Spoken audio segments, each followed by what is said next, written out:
Hi, I'm Pat Simmons from the Doobie Brothers. Hi, I'm Tom Johnston. Hi, this is Mike McDonald. My friends Pat Simmons, Tom Johnson, and John McPhee and I.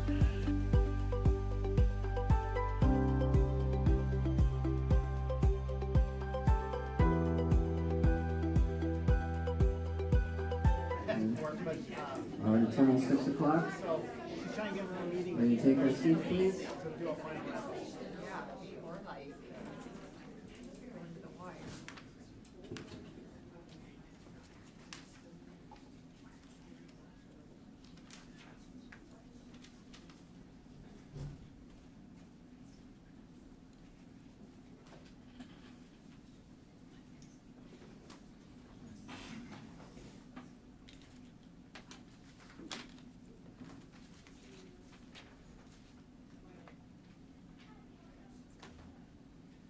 All right, it is 6 o'clock.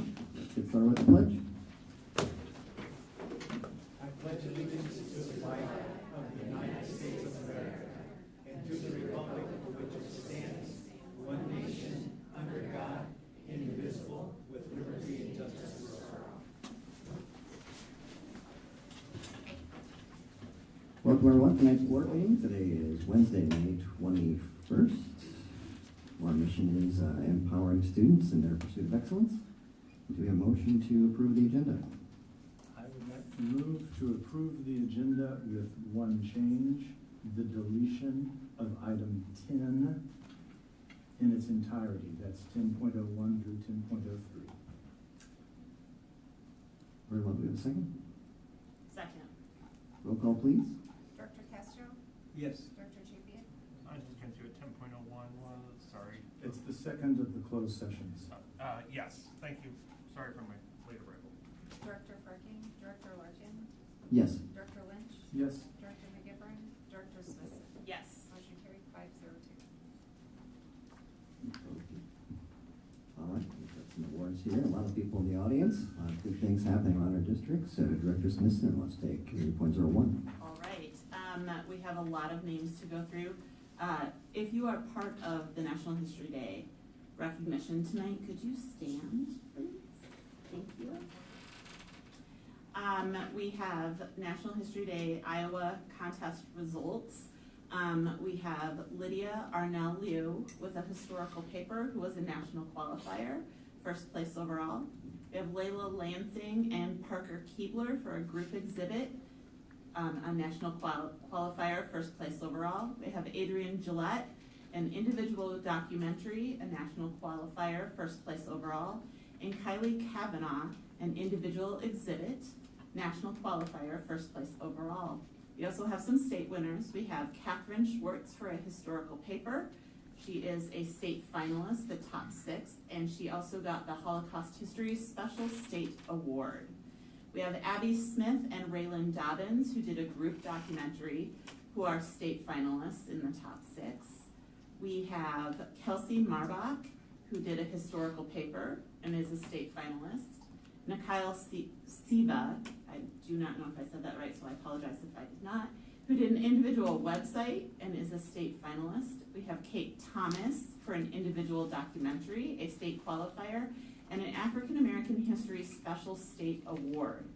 We have a group documentary from Elizabeth Baum, Lilith Rausch, Greta Frericks, Collins Christner, Audrey Labin, and Madison Pondell, who all did group documentaries. I apologize, those are 2 separate ones, and are state qualifiers. And we have an individual performance from Caitlin Koch, who is a state qualifier. We have a group performance from Simon Halsey, Hazley, I am terrible with names tonight, please excuse me, Eli Ferris, Lucas Folland, Liam Lightfoot, and they did a group performance in our state qualifiers. Grayson Barr and Dante Evans Jr. had a group website in our state qualifiers. Madeline Starago, Avery Christie did a group website in our state qualifiers. Ella Erickson and Maggie Vargas and Lily Hubner did a group exhibit, state qualifiers. Hadley James, an individual exhibit, state qualifier. Samantha Hajini and Mary Newman did a group documentary in our state qualifiers. And then of course we have their fearless leader, Mrs. Temperley, who was awarded the Iowa Junior Division National History Teacher of the Year. And I believe this is not the first time that you have received this. This is the second time she has received this award. Her dedication to this historical scholarship and projects in your young learners is truly remarkable. I have witnessed the work that she puts into this. She gives her heart and soul to these projects every year. So congratulations to all of you.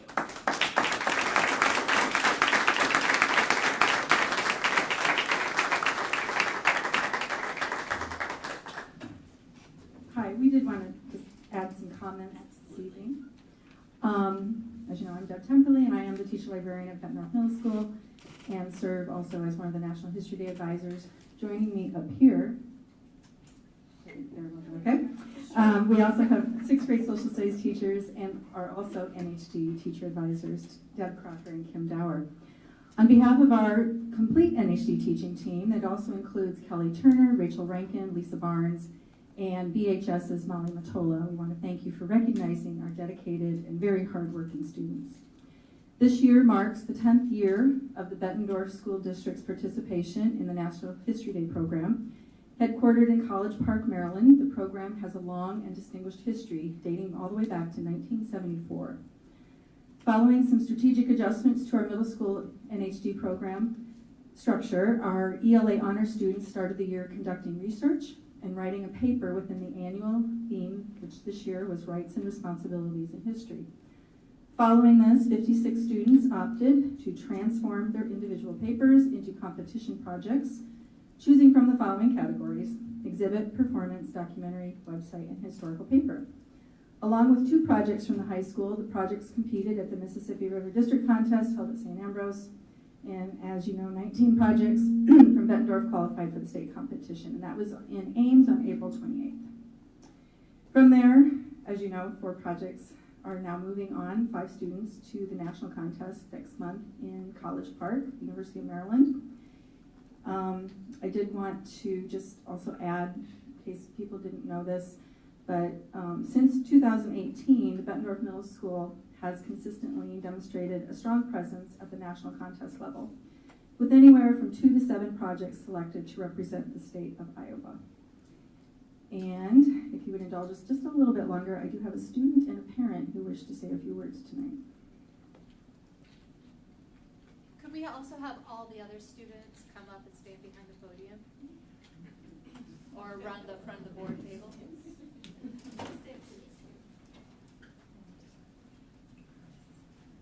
You all were doing a great job of standing earlier. We just figured you could keep going. Spread out so I can get a picture of all of you. There we go. Thank you.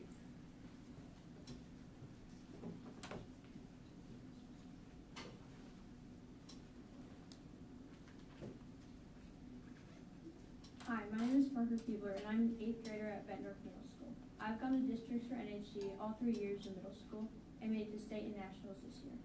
I loved working with all the people, being my past partners, my current partner, my close friend, my Miss Temperley, and all the other staff included in the program. I've had the opportunity to learn about many new topics between my research and my classmates' researches. Doing an exhibit has given me lots of hands-on work, and I loved getting to place everything and having control over all the different aspects on my board. NHG has really pushed me out of my comfort zone in the best way possible, making me work extra hard, challenge myself problem solving and researching between competitions. Again, the people were really truly great, especially my partner Layla for putting up with me this whole time, and Miss Templey has been super supportive even when we stress her out by procrastinating and leaving our board blank till the very last minute. NHG has really expanded my knowledge of history and how it relates to today. This learning opportunity and these competitions have been a great experience, and I hope others enjoyed it as much as I did. Thank you for your time.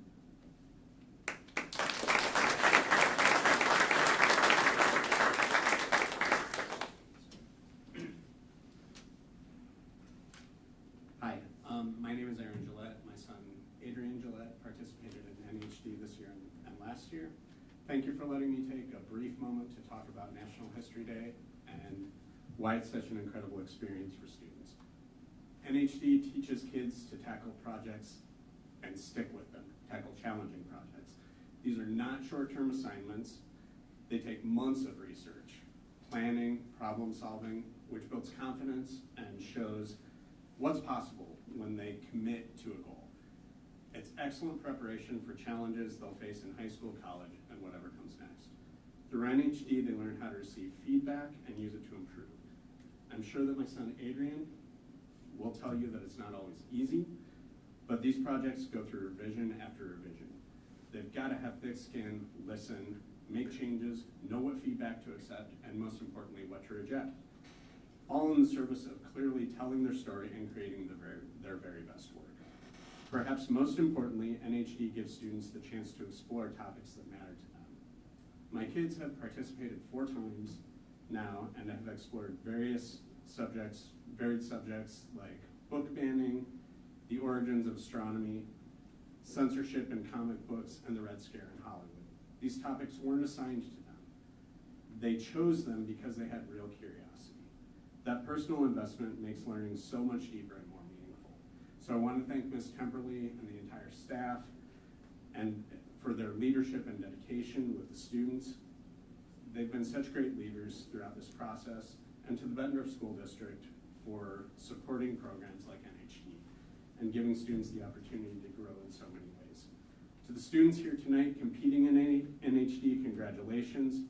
You put in hard work and it's really paid off. We're all so proud of you. Thank you.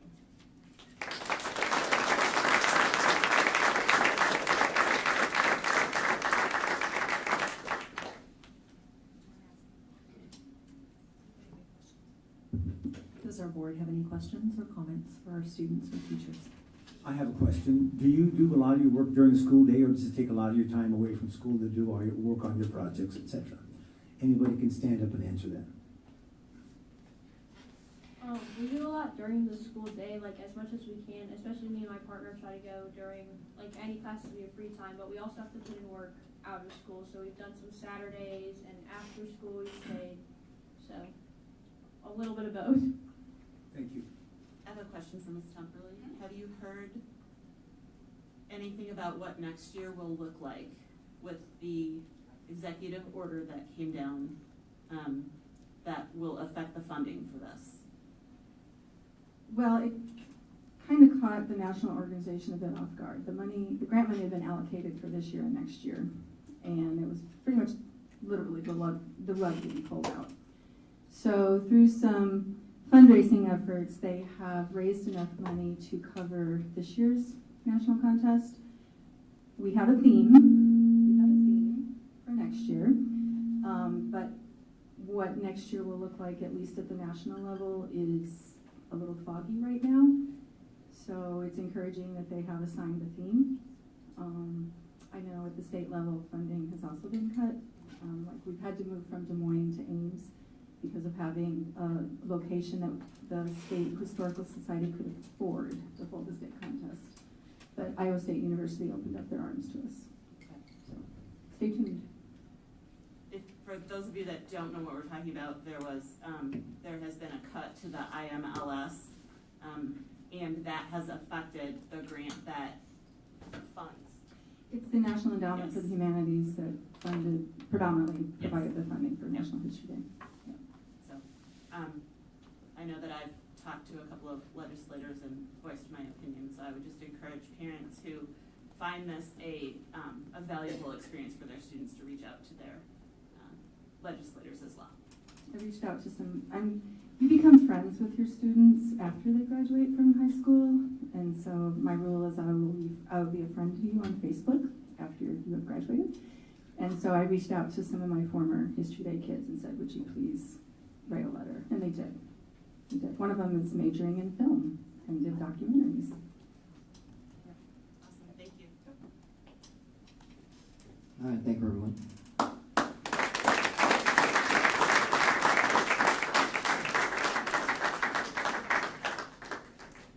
All right, 3.02, Director Champion, can you take that one, please?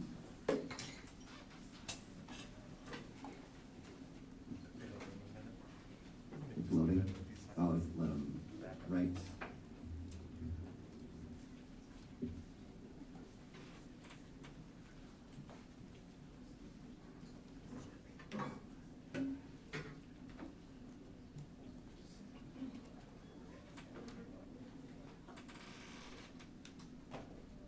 3.02, congratulations to the Bettendorf Engineering Problem.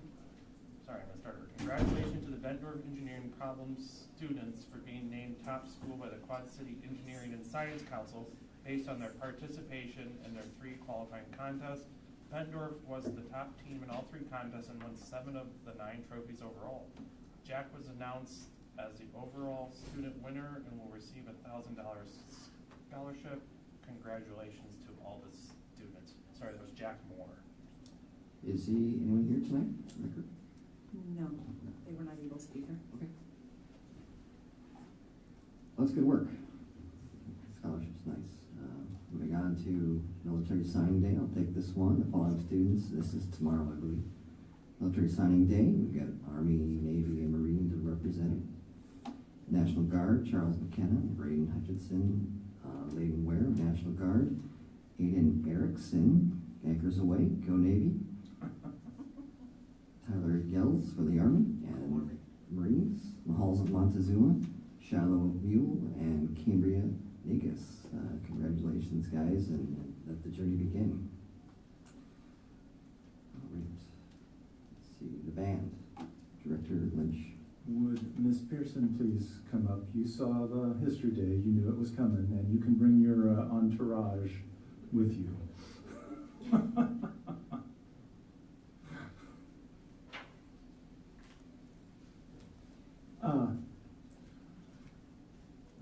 This news is already out of date. Congratulations to Bettendorf High School senior Emma Pearson for winning the Iowa Bandmasters State Major Landers Scholarship Competition.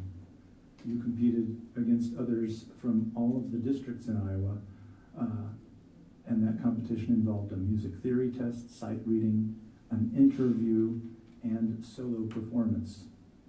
You are, as far as we know, the second Bettendorf High School student to win this award, and the first in at least 2 decades. Congratulations. But you didn't stop there, did you? You had to come back last night and win the John Philip Sousa Award as well. Congratulations.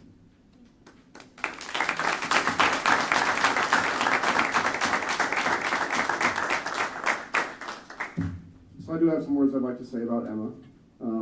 So she has achieved the absolute highest honor in the state as far as a musician goes, being a 3-year All-State musician, her sophomore year in the All-State band, and her junior and senior year in the All-State orchestra, which is the top spot for clarinetists and the wind players. And then just recently winning the Major Landers competition. The last winner of the competition, actually 19 years ago, I did my math wrong when I initially sent this, was a Dr. Mike Conrad, who's now the professor of jazz studies at the University of Northern Iowa. So. Big shoes. So she's shown extreme dedication to the field of music education, and she always strives to perform at the highest level. Her solo at the state level was just top notch. I haven't heard a clarinet soloist like that really since I was in college. It's just that for a high schooler to be performing at that level is amazing. So congratulations to Emma on that. Next year, she'll continue her journey at the University of Iowa, studying music education and the clarinet. So, congratulations. And before she gets there, she has to rush off very soon to get to rehearsal because she will be performing on stage in a different role as a dancer before she walks across the stage on Saturday the 31st. Yeah, she's busy. So we don't want to keep you from rehearsal, but we do want to honor you and congratulate you.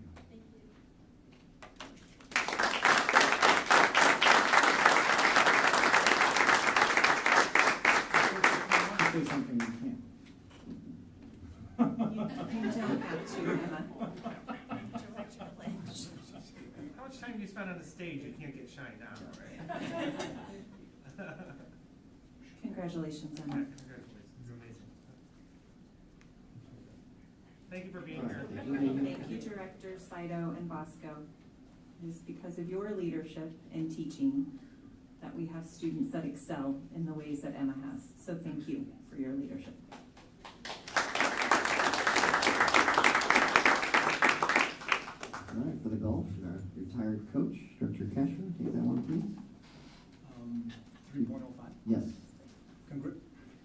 congratulations to Robbie Fern, who's voted the MAC Coach of the Year for girls golf.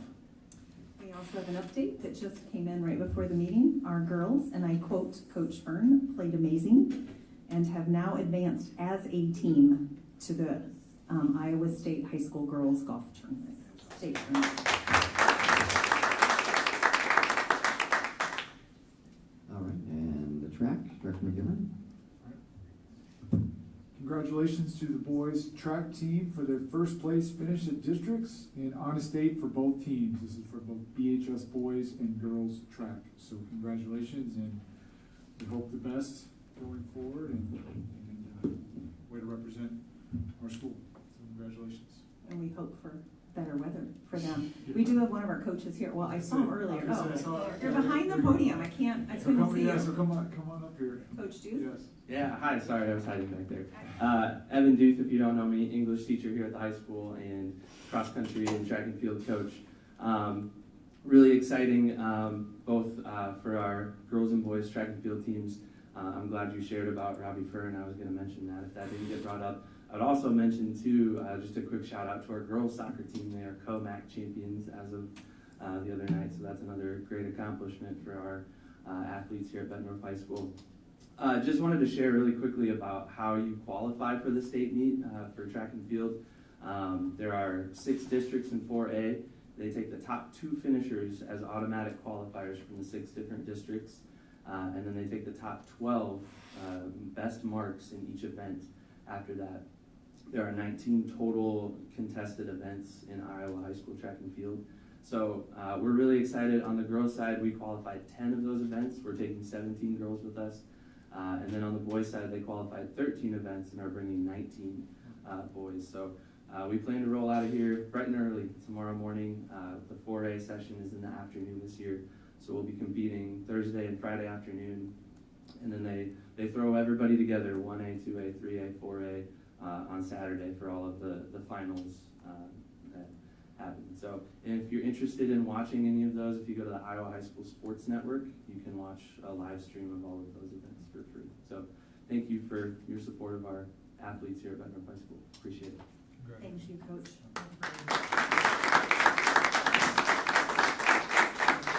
Just as a side note, Coach Duth, I think you might know this, that Darian Porter, former state champion track athlete from Bettendorf, was drafted in the 3rd round in the NFL draft that was recently held.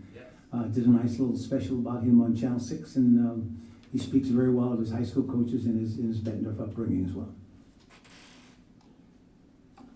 All right, the robotics team, they can't be here tonight. Correct. We just heard right before the meeting that they are now unable to join us this evening. So we'll schedule them to come back at a different time. All right, for the president's statement, this portion of the meeting where those members of the audience wishing to address this body. This is the time to do that. Please check in with the board secretary. Comments to 3 minutes. Anyone wishing to come forward, now is your time to do so. Having seen no one, we'll move to the BEA report.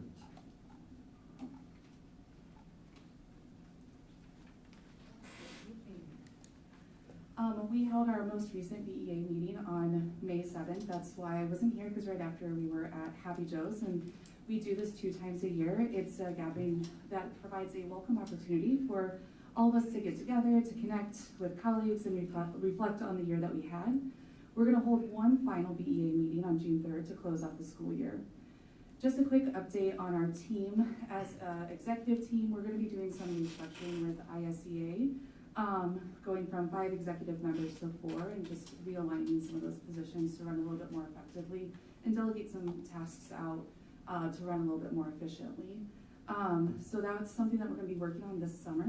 And we're grateful for the support that ISEA has been giving us this year. So we're going to be working on that this summer, and kind of have some new building leadership within our teams.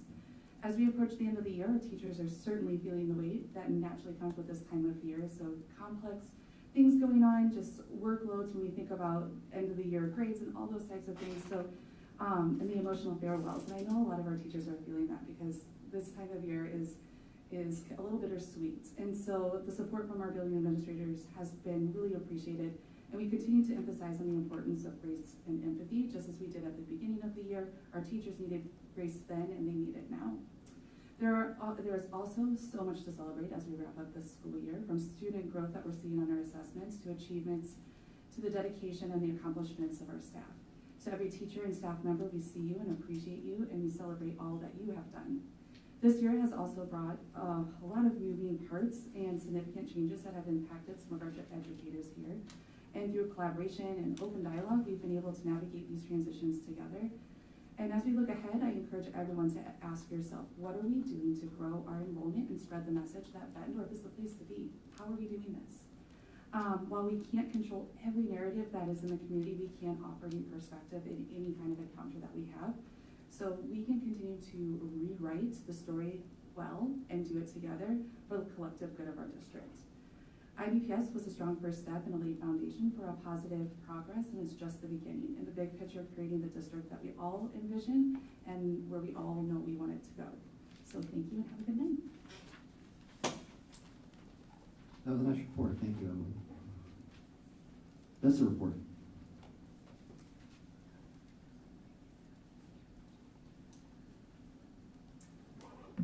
Good evening, everybody. I don't have a lot to report tonight as we're all trying to keep pace with everything that signifies the end of the school year.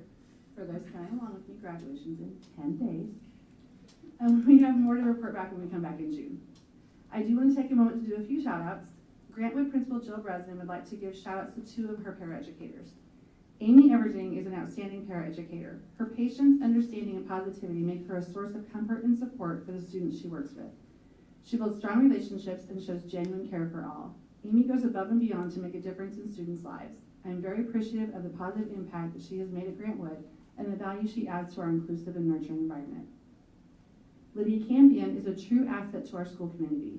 As a paraeducator working primarily with second grade students, she brings patience, kindness, and an unwavering dedication to her work each day. Her calm presence and caring nature create a safe and supportive space for students, and her skill in de-escalating challenging situations is nothing short of remarkable. Lydia consistently helps students feel seen, heard, and valued, enabling them to return to learning with renewed confidence and focus. We are incredibly grateful for her compassion, professionalism, and the positive impact she has had on both students and staff alike. Paul Merton Principal Heather Budd would like to give a shout out to special ed paraeducator Sarah Schenk. Sarah goes above and beyond each day for the students, staff, and families of Paul Merton. She cares deeply about the successes of the building and will always help out wherever and whenever she can. Sarah will step in with challenging behaviors in the lunchroom, in the nurse's office, and sub for other staff members.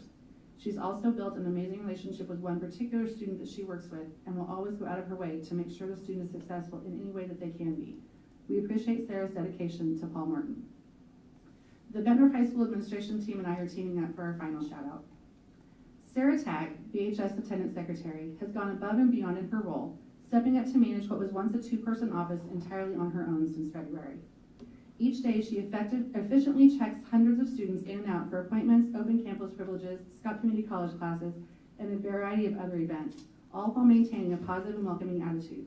Her dedication has not only kept things running as smoothly as possible, but has also made her a trusted and familiar presence to our students, who regularly seek her out throughout the day. Sarah's strong relationships with students and unwavering commitment to our school community make her an invaluable asset to the BHS team. We are grateful for her hard work and want to take this moment to give her the recognition she truly deserves. Thank you. Thank you. All right, Superintendent report. Yes, sorry, you'll see me corresponding. We've got guests that will be joining us via virtually tonight for some of our agenda items, so I promised I might give them a time update at 6:30. Okay, end of the year activities. As my colleagues before me, Emily and Melissa talked about, it is a very busy time of the year, but at the same time, it's a very exciting time of the year. It has been fun attending all of our end of the year celebrations, banquets, concerts. I know if I tried to list them all, I would leave somebody out, and I don't want to, but there has been a lot going on. A huge thank you to our administrators, teachers, and staff for the countless hours they spend not only educating our students, but also ensuring these events are first class and honor the amazing gifts and talents of each of our students in our district. I already did the golf.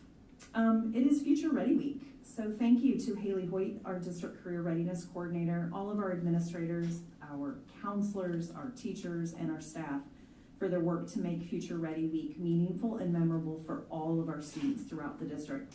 I want to give a special thank you to Stacia Reichelt. I knew I'd butcher the name. Third grade teacher at Neil Armstrong. I had the privilege of reading to her students today and answering questions about my role as superintendent. I will admit, a couple times I was almost stumped by, and so impressed by the third graders in her classroom. They were articulate, inquisitive, and just a lot of fun to be around.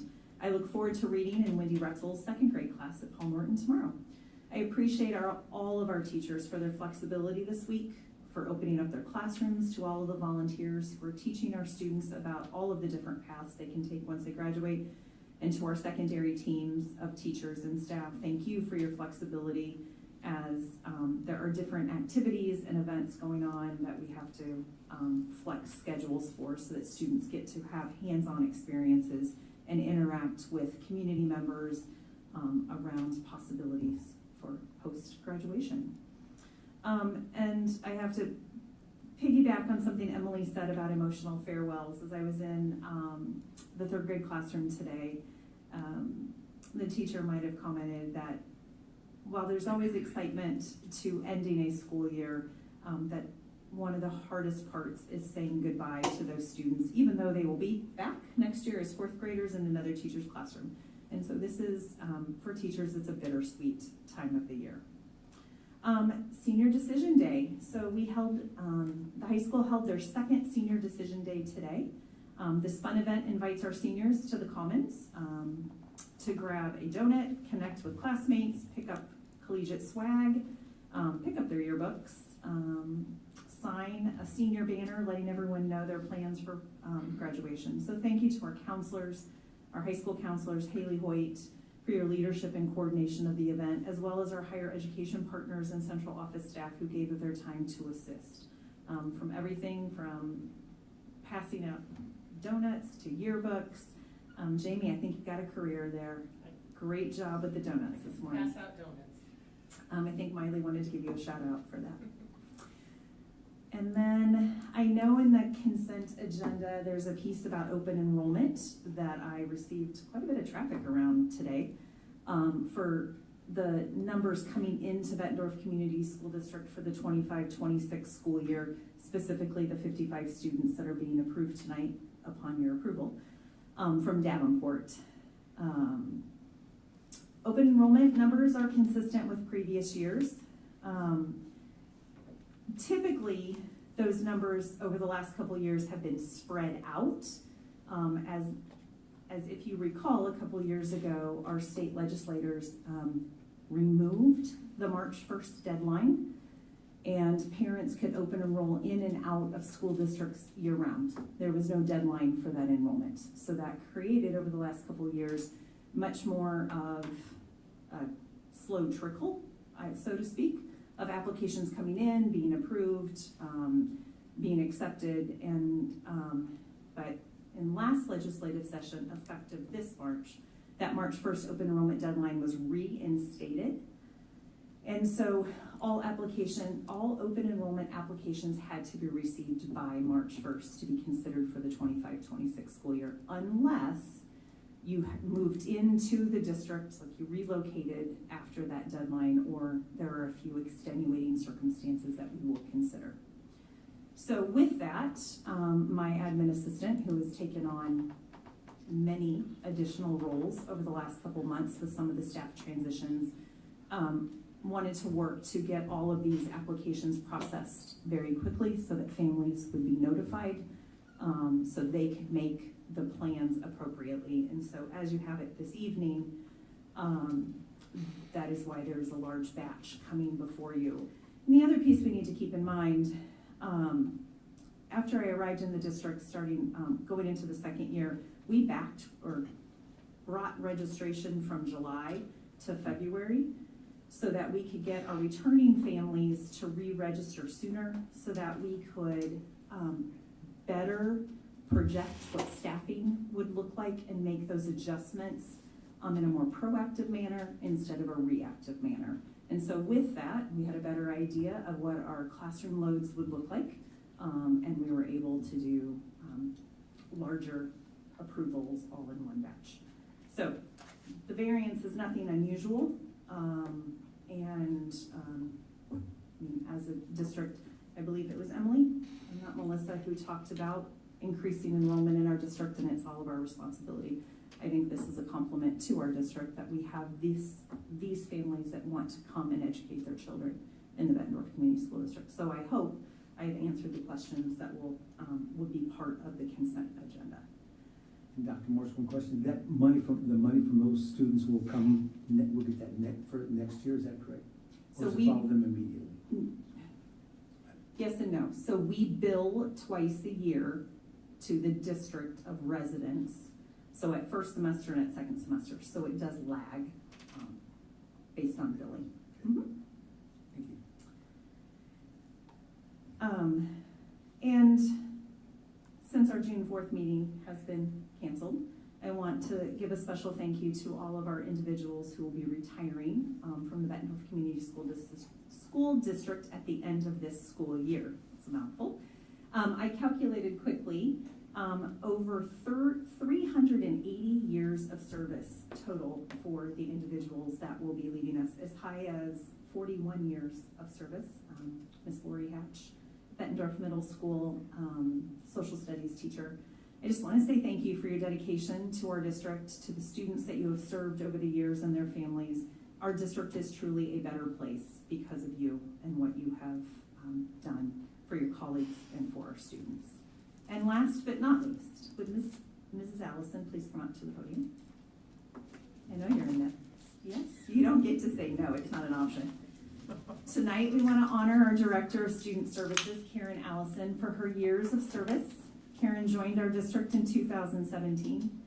She has made the difficult decision to step away at the end of this school year, and I believe this is actually her last official board meeting. She may join us on a volunteer basis on the 18th. Thank you for your service to our district, to your colleagues, our students, and their families. You will be deeply missed. On behalf of that, Karen, we have a plaque for you from the board. So all of us, thank you for your service here from 2017 to 2025. We'll certainly miss you.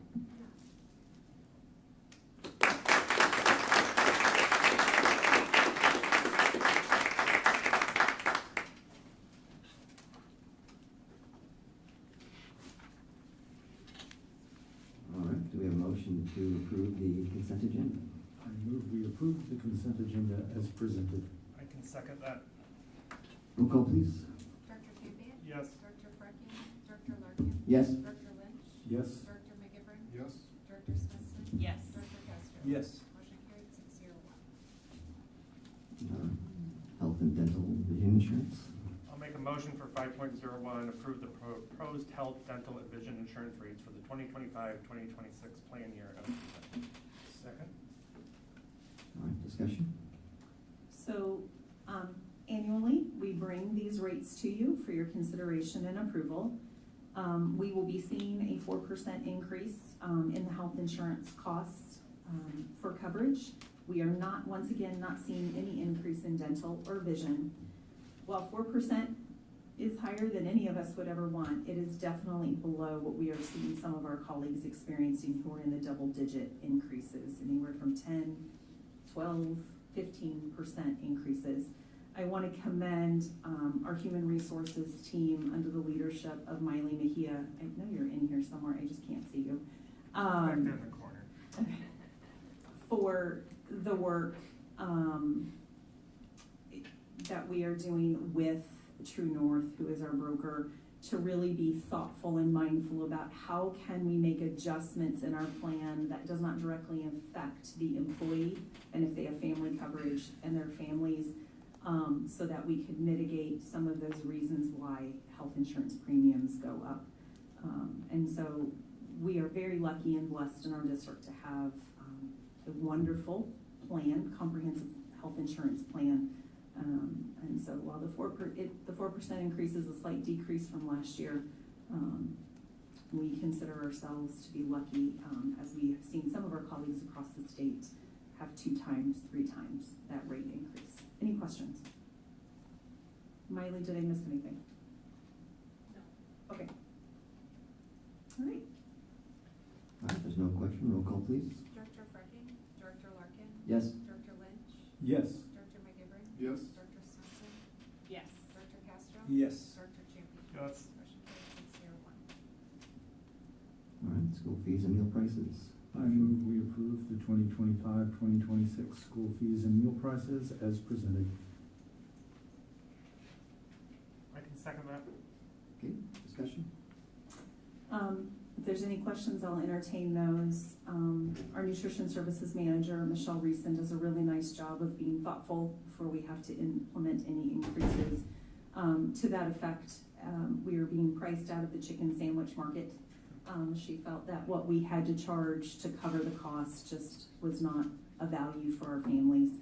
And she's really tried hard to work with vendors and with the consortium she's in to maintain pricing levels, but ensure that that as food costs have increased and supplier costs have increased, to balance those two, but still make it reasonable for families and students who want to access breakfast and lunch at school. In terms of transportation, there was, for those of you that have been on the board for several years, we had a workshop around this several years ago to look at. I believe Director Champion had commented during that meeting that the fees had not been increased since his eldest had come through schools. For what we could gather, it was about 18 years since there had been, 18, 20 years since there had been an increase. And so what we worked with the board to do was to slowly increase those fees for families who choose to access transportation. Now, if they qualify for free and reduced, all of that is subsequently either reduced or is free to students. But for those that are paying by about, depends on which rate, from anywhere from $12.50 to $25 to $50 each year, we've had a slow increase so that when we had looked at an analysis a few years ago, our costs were outweighing what we brought in. And so we needed to make sure with rising fuel costs and labor costs and just overall maintenance costs on our fleet, we needed to make sure that those costs were covered. As of this moment, unsure if it will necessitate one more increase, but we are looking, as now that we've onboarded our new director of operations, one of our tasks together will be to evaluate that for the 26-27 school year to see if that is necessary or if we can stabilize for a few years. But there's been a lot of thought and a lot of attention to that, and so I wanted to explain that. And then the same with moving to middle. There had been a really long time since that program had been increased with increased salaries to pay the staff that works that program. We were definitely not breaking even. It is not a program we're making money off of, but we do need to cover the costs and at least come in neutral. Is moving to middle also subsidized for free and reduced? Yes. Okay, thank you. Absolutely. Thank you for the question. So that is why we have those increases in those summer programs at middle school. So make sure that remains accessible. Correct. Yep, we make sure. Any questions about those fees? Okay. All right, roll call, please. Director Larkin. Yes. Director Lynch. Yes. Director McGivern. Yes. Director Smithson. Yes. Director Castro. Yes. Director Champion. Yes. Director Frecking. Motion carried 601. All right, policies. I have a motion.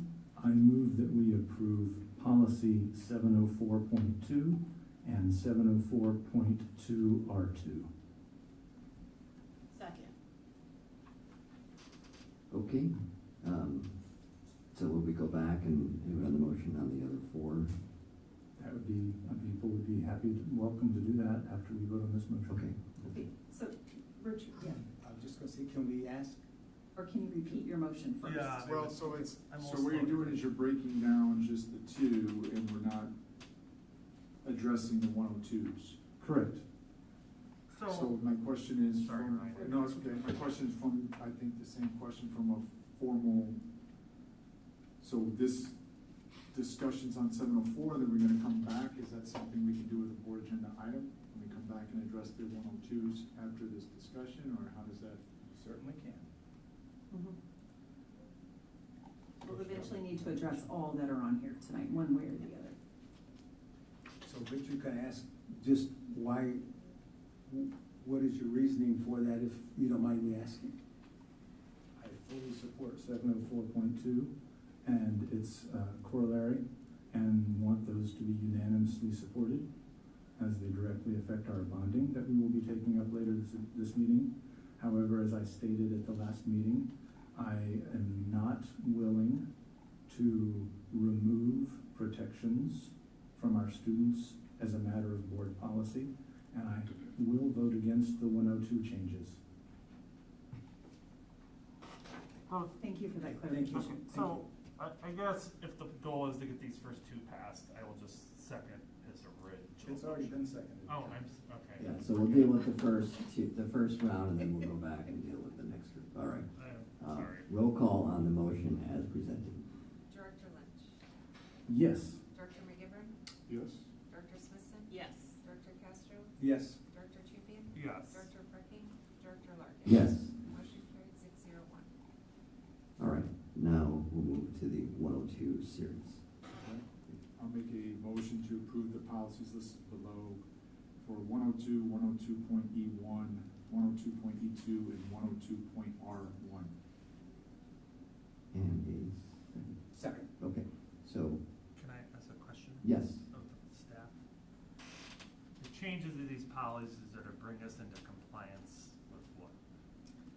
They are to bring us into compliance with Senate File 418, Which is a state of Iowa requirement for our district, and our district falls under that, and it's not really a choice of ours, is that correct? correct. I have a statement on this, actually. Tonight, we're being asked to approve a significant change to the district's non-discrimination policy, specifically removing the protected category of gender identity. This change comes as a result of directives from both state and federal authorities, and affects the language in all of our 102 policy series, which covers equal education opportunity and non-discrimination. Our district has always been committed to creating a safe, supportive, and welcoming environment where every student can grow socially, intellectually, emotionally, and physically. Removing gender identity from this policy doesn't change that commitment, but it does remove an explicit protection that once provided clarity and reassurance for some of our most vulnerable students. It is deeply frustrating to be in a position where changes like this are driven not by what's best for kids, but by outside pressures that limit our ability to stand openly in support of every child. In the current climate, we all realize there are real consequences, some unspoken but clearly felt, when schools step outside of those imposed lines. And I want to be clear, I believe every student, no matter their gender identity, deserves to feel safe, seen, and respected in our schools.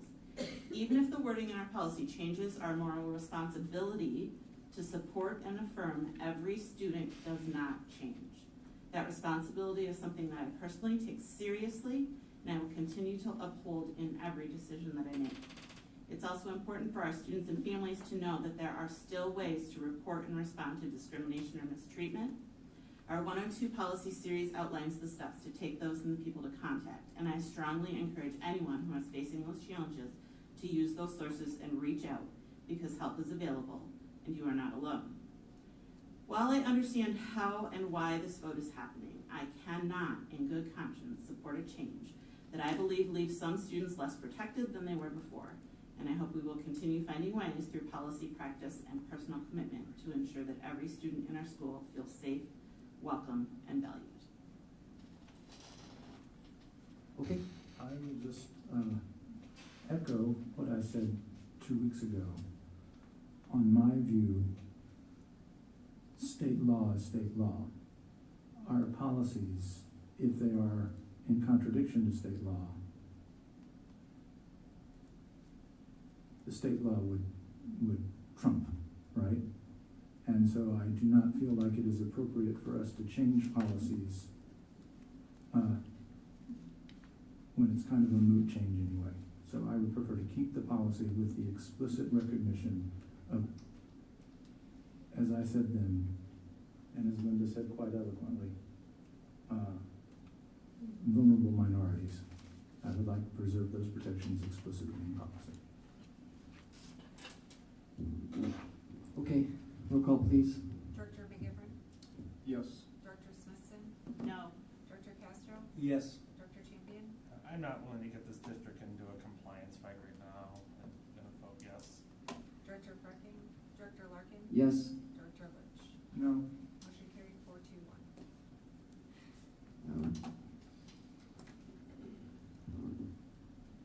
Now, to the update on athletics. Do we have a first read? I Skip it, Patrick. I do, it's dyslexia this time of the They did get meeting flipped here. around. First read, so any discussion on this one? I will do the same as I did tonight, next week, with the relevant policies in question. I think there's one policy here that I would like us to talk through. And of course, I have now misplaced the number. That is the policy about the cell phone drafts. 503.09. Thank you, ma'am. You're very welcome. Student use of personal electronic devices. What number is it? 503.9. Oh, I'm sorry. You're okay. Do you want Okay. Got it? Okay. I can help you find it. So I have a question, and I know that Christy's not here, but, currently, it's my understanding that, students are able to use cell phones at lunch and times like that. So, great question. Let me give a little background of why and how we got here. Okay. And I'm gonna lean on my colleagues in the audience as well. I know the high school team had to step out tonight, but Mr. Hartley's here from the middle school. Our curriculum director is here as well, and student services, who've all been very much a part of this, as well as our teachers have too. So we have always had a very strong, I shouldn't say always. Over the last few years, we have reflected on what they're calling personal electronic devices, cell phones, etc., in our family handbook as we review our handbook each year and make updates. What I appreciate about our middle school and our high school leadership teams is that they have worked very closely over the last 2 to 3 years to really align practices, and this would be a great example. In this legislative session, as the governor outlined in her speech in January, she wanted to see something come out of the legislative session around personal electronic devices. I believe last summer, as it got started, there was conversations across the state as she was meeting with people that maybe a total ban of devices might have been thought of in the beginning. But after getting input and feedback from countless parents, educators across the state, it came out that we need to strengthen if people did not have policy, and you would need to put a policy in place prior to July 1. Our handbook, we were already ahead of the game, I feel. Our handbook explicitly outlined that during instructional time, no matter what level you were at, they were off and away. Elementary, we don't have as much issue, not as many cell phones. In the middle school, they are off and away the entire day. Like, there is no use during passing or lunch or any of that time. At the high school, they went a little bit different route, slight variance, as stated in our current family handbook, and that it is off and away during instructional time unless a teacher has, unless there is a request to use it for something instructionally. But during passing, during lunch, because as you know, we are an open campus. Sophomores with permission can go off campus for lunch. Juniors and seniors are off campus if they choose to be. And so when the direction came in from the state and we got the sample policy on April 30th that wanted us to have it approved by boards by July 1, which for many of us left us with 2 meetings left before July 1. They did give some latitude to districts for boards to have local control. We were asked to define what is instructional day versus school day. Is it off and away all day? Is it not? And so I do know that our 2 secondary principals met with their building leadership teams and also gained input from their larger teacher group, like their staff, around what did they see would be best at the middle school versus a high school. Is that the same or is that different? You will notate that in the policy that there is a bit of differentiation. I believe that is in paragraph 2. It's been a couple days since I read this. Where we say that it is the policy of the Bettendorf Community School District that students may not use personal electronic devices during classroom instructional time at Bettendorf High School. At all other levels, middle school and elementary school, personal electronic devices may not be used at any time during the school day. So a slight variance, but that was based on input, feedback, and conversations across all levels of their buildings. Am I on track so far, Mr. Hartley? Okay.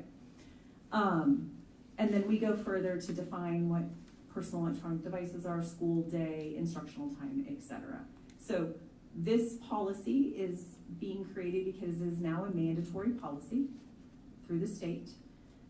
It is very reflective of the language we already had in our family handbook, family student handbook. And there was a lot of discussion and consideration around should there be a variance from high school to middle school, etc. So did I address all your? I think so, yeah. The only other concern I have is the smartwatches I feel like are gonna be hard to police. Especially because some people just, I wear mine every day as a watch, right? And so I don't know, I understand it, but I don't know. There was a lot of discussion around that. You are correct. It will be hard to police, but we felt that if there wasn't something to address that and include that in the personal electronic device, that it would almost be licensed, and our kids are getting very savvy on their watches, way faster than us. And so it'll be one of those, we're definitely not asking teachers to be constantly policing, so to speak, watches, but if we notice they are becoming a concern or an issue, it will be addressed. Because I know that Did I sum that, Alan? Okay, just want to make sure. During state testing, I know that they added that in this year, that students had to remove smartwatches for state testing, and that's, in the last 2 years, that's come up, that I know that also was hard, because you have to check every single kid, so. And so, yeah, and then there were other things we had to make sure that we had in the policy as well, such as what would happen if there were violations of the policy.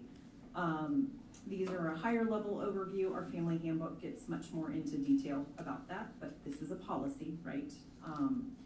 And then the state did afford a exception to the policy, which is outlined at the bottom of this policy. For students who might have individual education plans, Section 504 plans, health plans. We've got students who now, just think of the advances in technology, and I'm looking at our nurse who's sitting in the audience, are diabetics, and how they can get their readings almost instantaneously on their phones. And so we recognize that that is an absolute necessity, that they have access to that, and we want to support that. And so we also know at the high school there was a lot of conversation because we've gone to the digital hall passes, and now that they have also redirected entry and exit from the high school into one main entrance for security reasons, not because we had concerns, but we wanted to be proactive. I don't want to send alarms off out there. But when they return from lunch, if we say you can't have your phones, then you can't show your ID because we've asked them to move to digital IDs. If you have a phone. If you do not, we still use the plastic ID that you're given, right? So we recognize that from a functional standpoint, we needed to think through those things and what that looked like. We also recognize that as we implement this policy, like other policies, or just like we did when we implemented our behavior matrices years ago, we've constantly reflected on those to make the necessary updates, because when you set out, you think something's going to work, but sometimes adjustments need to be made. And so this could very well come back before you again, once we've had time to implement it and recognize, okay, we thought this was gonna work and it's not working. And actually there are a couple policies on here that we just brought to you March 26th, that the state from March 26th to now made changes to code that we have to bring back before you tonight. So we recognize policies are fluid. I hope I've addressed the questions that you had, Director Smithson. Yes, okay. thank you. I actually want to compliment this policy. I think it does a fine job of both reflecting current practice and preserving a minimum of micromanagement. Thank you. I really want to give The credit and kudos to our secondary administrators, our coordinator, Sarah Harris, as well as Janie and Karen for their leadership and collaboration around this policy development.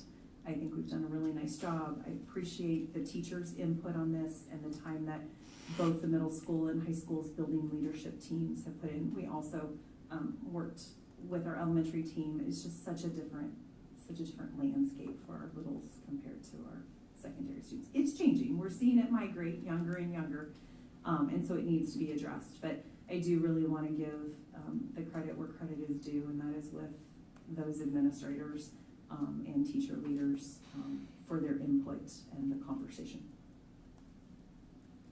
So just Dr. Morris, this also includes like earbuds, et cetera, correct? I think I saw under school day, they can't have them, put on academic periods, transitions, lunch and advisory times, they can't have their phones or earbuds, et cetera, correct? I just read what school day said, but I just threw in earbuds as kind of an adjunct to that. Correct. Anything that would be defined in our policy as a personal electronic device. And remember, the nuance between high school is a bit different. During passing and lunch, they can access those things. Yeah, good question. Thank you. I think that, well, like you said, this was in our handbook, and I remember Mr. Hardy came up 2 or 3 months ago. We kind of went through the same thing with the handbook as well, so thank you. Yeah. No, I think we're grateful that we had spent time over the last few years putting such detail into our handbook. It made the development of this policy a lot easier. All right, good discussion. Now we'll go to 5.06. Before we shift, can I just ask one more question? Sure. So if I'm hearing correctly, as we think through the June 18th board meeting, we can bring 2 agenda items, if that would make it easier so we don't have to amend it. I'm happy to go through and pick out the problematic So we'll ones to get the divided votes on. We'll work together collaboratively to make sure that those agenda items are reflective of that. Is that fair? I have no problem with that. Okay, thank As long you. as no one else does. Does anyone else have an issue? Okay, thank you. Okay, all right, moving on. The donation of athletics. Just wanted to share an update, have some conversation around this.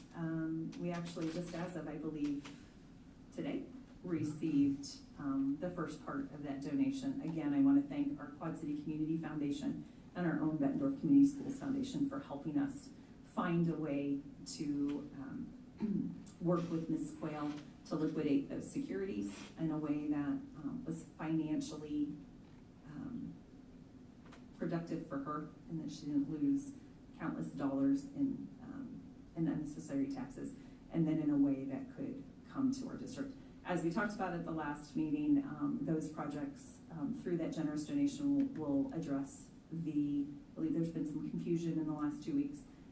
As Mr. Shea said, our athletic and activities director at the last meeting will address the weight room refurbishment, some work on the press box, and then the digital scoreboard out on the football field.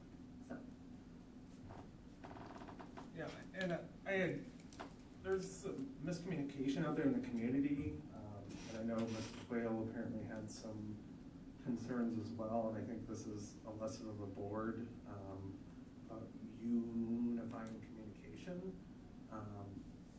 and how that goes out and going through the district. So was there any board members that spoke with Ms. Quayle? I did. Okay. Do you mind, was it just thanking her, or? Oh, yeah, absolutely. Yeah. Okay. Yeah. And just making sure that the intent of her donation is going to to the athletic renovation, whether that's gonna be totally dumbbells, everything else, scoreboard. We'll probably need people to run it, probably 3 or 4 people to run it. The scoreboard? Yeah. Yeah. Because interactive, play and replay and stuff. And corporate sponsors at the bottom. Yeah. So how do we get corporate sponsors there? Yeah, so I think sometimes when we, I love that you reached out to her to say thank you. I just think when we don't provide a united front on communication, it can create some angst, and it certainly created some workload for our staff within the school district the last couple of weeks. They had to clear up some confusion about what the donations were for. Like, we all sat through that donation, and I just wanted consensus of board members. Paul, you agree that's being used only for those, and there's there's no other expenses. There's no library books being purchased. No. No, it's purely the things that she's agreed to. I even sent an email to Dr. Morse asking about the sound system, correct? No, what, I sent you an email about something about this, and you said no, it was coming from Pepple. Yeah, do you remember that? Yeah, so just for clarification, I even sent you an email. Yeah, that was prior to the last board meeting. You asked about the lobby gym floor that is being resurfaced, redone, using Pebble funds.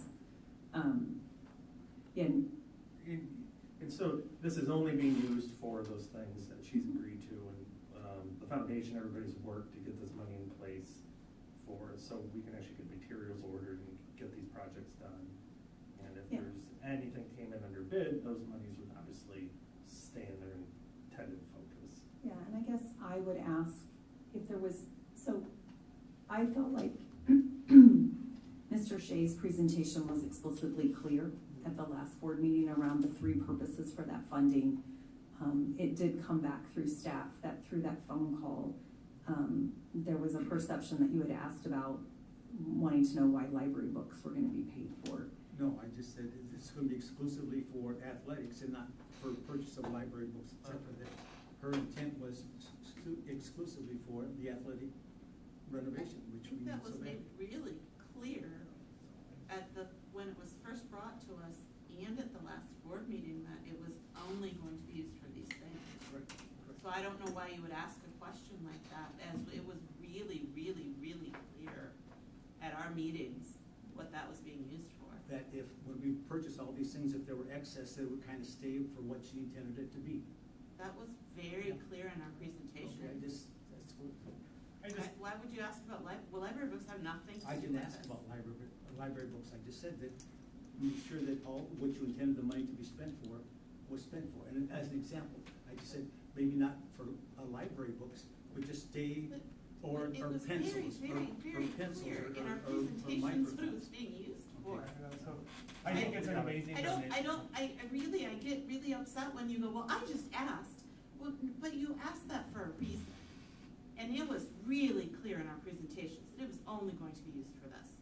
I thought it made it clear why I said that, so if you're upset or whatever, that's fine. I just think sometimes, like I call, I'm just saying, I think that united front as a board in communication, and we don't cause a benefactor or a donation. I don't want to cause angst to anybody, and I don't want to cause angst to community, I don't want to cause angst to people who are providing us support. I don't want to provide angst to staff, so that's, that was my intent. I just want to make sure that we all agree as a board what the presentation is what those donations is going for, and I understand. There's nothing else. So. Thank you, I understand. Yeah, thank you, Paul. I appreciate it. And I will just share with the board that I worked with Mr. Shea. We did receive communication from Ms. Quayle with some concern that maybe the focus of those dollars had been shifted. So we spent time clipping that presentation from the YouTube. We record our meetings, and we shared that with her, and she profusely thanked us. She felt like maybe something had shifted, and we wanted to reassure her that it didn't. So I did want to share with the board that was provided to her recently. And I just want to reiterate to her and everybody, that's an amazing donation. That's going to do some things that we don't have money in our budgets for. Long time coming. So. Well, and Board President Larkin has in his folder tonight to sign some of those preliminary contracts to get that work started. So we're excited that that is moving forward and very grateful for her generosity. It's amazing to see those upgrades. So. Thank you. Okay. Now we got a lot of meat and bones here for our middle school project. Oh, do we have? Center for Middle School. Oh man, I always went ahead. I went ahead tonight. Okay. Yes. It doesn't look to me like a motion is needed on this item, is that correct? Oh. The Center for Model Schools? There is action. Oh, It is action. Yeah. What action do you need? Approved contract as presented this evening. It was there. I did do not know why it's not I there. move that we approve the Center for Model Schools contract as presented. Second. All right, pause there for discussion. So I provided some background information to you all in preparation for the board meeting this evening. I was asked to provide some additional information. I have also, as we've been going through this journey to decide if this is the direction we wanted to go, my wonderful supportive colleagues in the Moline Coal Valley School District have helped us better understand the work as they've been engaged in this work for several years now. And so with us tonight, and I'll ask him to come up in a few minutes, is Dr. Brian Cribble, who's the Deputy Superintendent for the Moline Public School District. He is like the Jamie of our district, the curriculum guru of the district. He's actually had his entire career in with that school district. So he graciously offered to be here tonight to share the success that they have had with this collaboration and partnership. And so I'll give some background. We also have Theo and Adam from Center for Model Schools with us tonight as well. So I'm grateful for them and their efforts to travel. They've also been working with Davenport. Their partnership with Davenport over the last couple of years has looked a little bit different. I believe they started they started with instructional coaches, and they've kind of moved through different groups. But where I first became, I have seen the work of Center for Model Schools over the years, just in the work that I have done, never engaged directly with them. But in our AEA, each year our AEA hosts for the administrators across the 21 districts a series called Leading for Impact. And this year the focus really was on instructional leadership, and a lot of our work was a partnership with the Center for Model Schools, and Dr. Drummond, who's in the audience tonight, really led a lot of that work. Our administrators who participated in this series of professional development, so they were held monthly, and it was administrators across the AEA. So there were everything from deans and assistant principals to district leaders and superintendents in the room. The feedback from our team was very positive. They had some desire to engage further in this work. So we were invited to learn a little bit more about it. So Jamie and Rhonda went to a meeting to learn more with other districts to see if this could be a fit for us. As I shared with you previously, this work will blend a research-based school improvement system called the 5 Essentials Framework and Survey that defines, measures, and utilizes the most important organizational conditions, including aspects of a school's culture and climate, to improve student outcomes with intentionality and targeted support from their team at Center for Model Schools consultants. And so grounding our work around the 5 Essentials Framework and the survey will, I believe, cultivate a system-wide, both horizontally and vertically, a common vernacular and common expectations. So, as you know, we have been working really hard through our strategic plan to align systems, create organizational coherence, I will speak tonight, and create a really robust multi-tiered systems of support. And we believe that this is that next step in the journey. Just a little background, Centers for Model Schools has partnered with other districts and schools, not just here in Iowa, not just in Illinois, but all across the country for over 30 years, in creating conditions for success that ensure every student is in the model school they deserve. And so what they've done and partnered come in to do is use this 5 Essentials Framework and Survey through an exclusive partnership with the University of Chicago. And this model equips leaders and educators with evidence-based strategies that drive sustainable growth. And their research has shown over these 30 years that schools strong in at least 3 of the 5 essentials are 10 times more likely to achieve significant student learning gains. And their holistic approach supports leaders to foster collaboration, enhance instructional quality, ensure rigorous learning, and build partnerships with families. Our partnership that is proposed In year one, and I'll just speak to year one right now, will include a series of 7 targeted professional learning sessions with consultants, our district administrators, and the building leadership team members, which include teachers, interventionists, instructional coaches, who am I missing? Sometimes counselors, depending on who. Each principal and each building has a different composition of building leadership team members. The partnership will also include one-to-one coaching around instructional leadership and the 5 essentials framework for each building principal throughout the school year. This work will be funded through federal Title II categorical and state ESSA categorical dollars. So this is not coming from the general fund. This is monies that come to us from federal and state sources intended to be used to grow leaders and teachers in their professional capacity.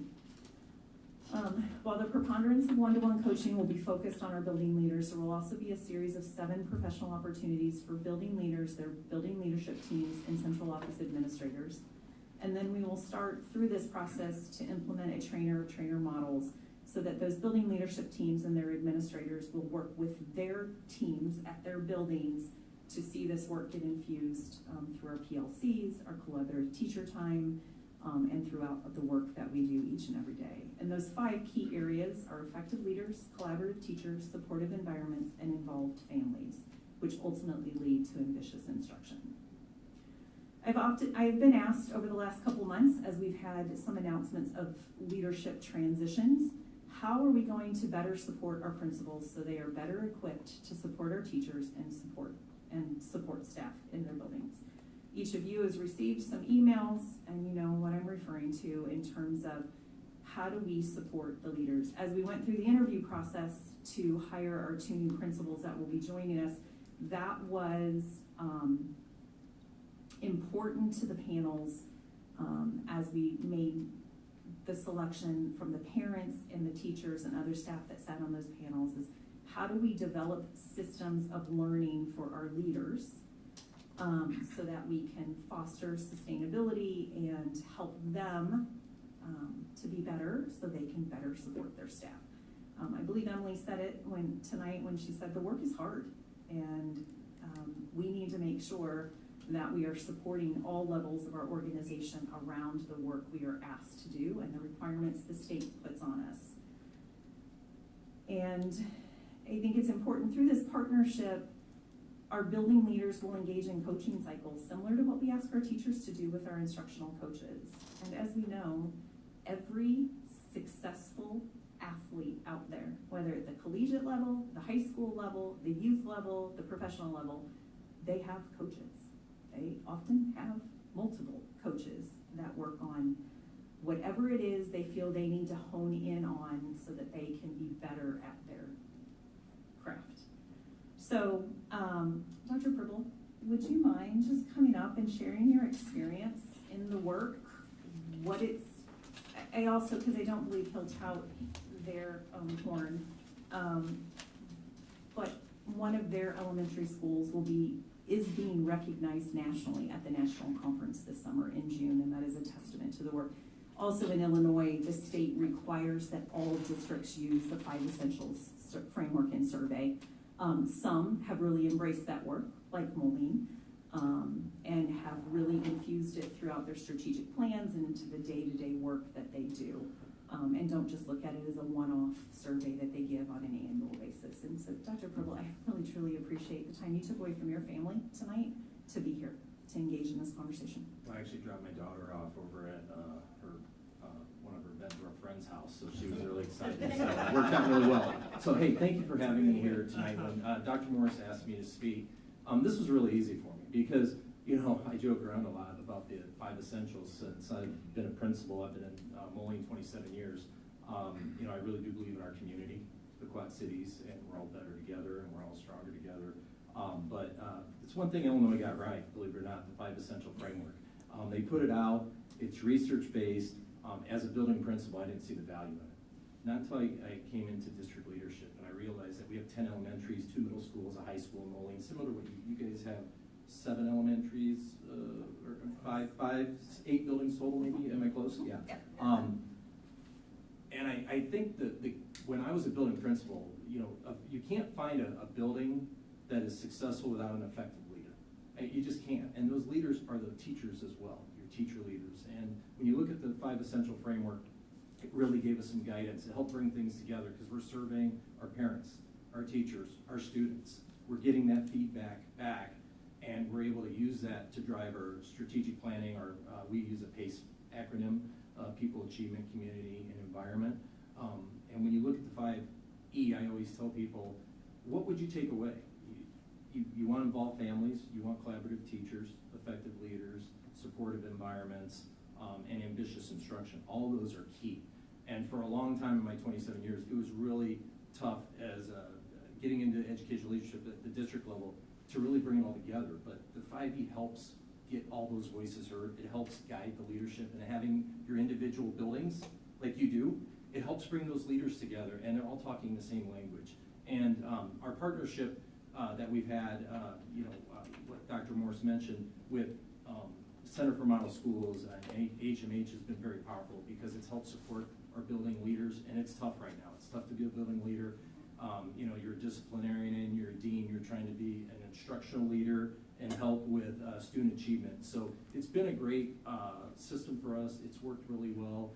And we just this year, with our partnership with Center for Model Schools, we engaged in learning walks and talk about powerful, like having teachers go into other classrooms and see other teachers teach, having our administrators go alongside, having those be purposeful and meaningful with a purpose to go in there and look for something. And the feedback that we got and the teachers talking about with the administrators of what they saw, knowing that we just got great things happening in our district, and I know you guys do too.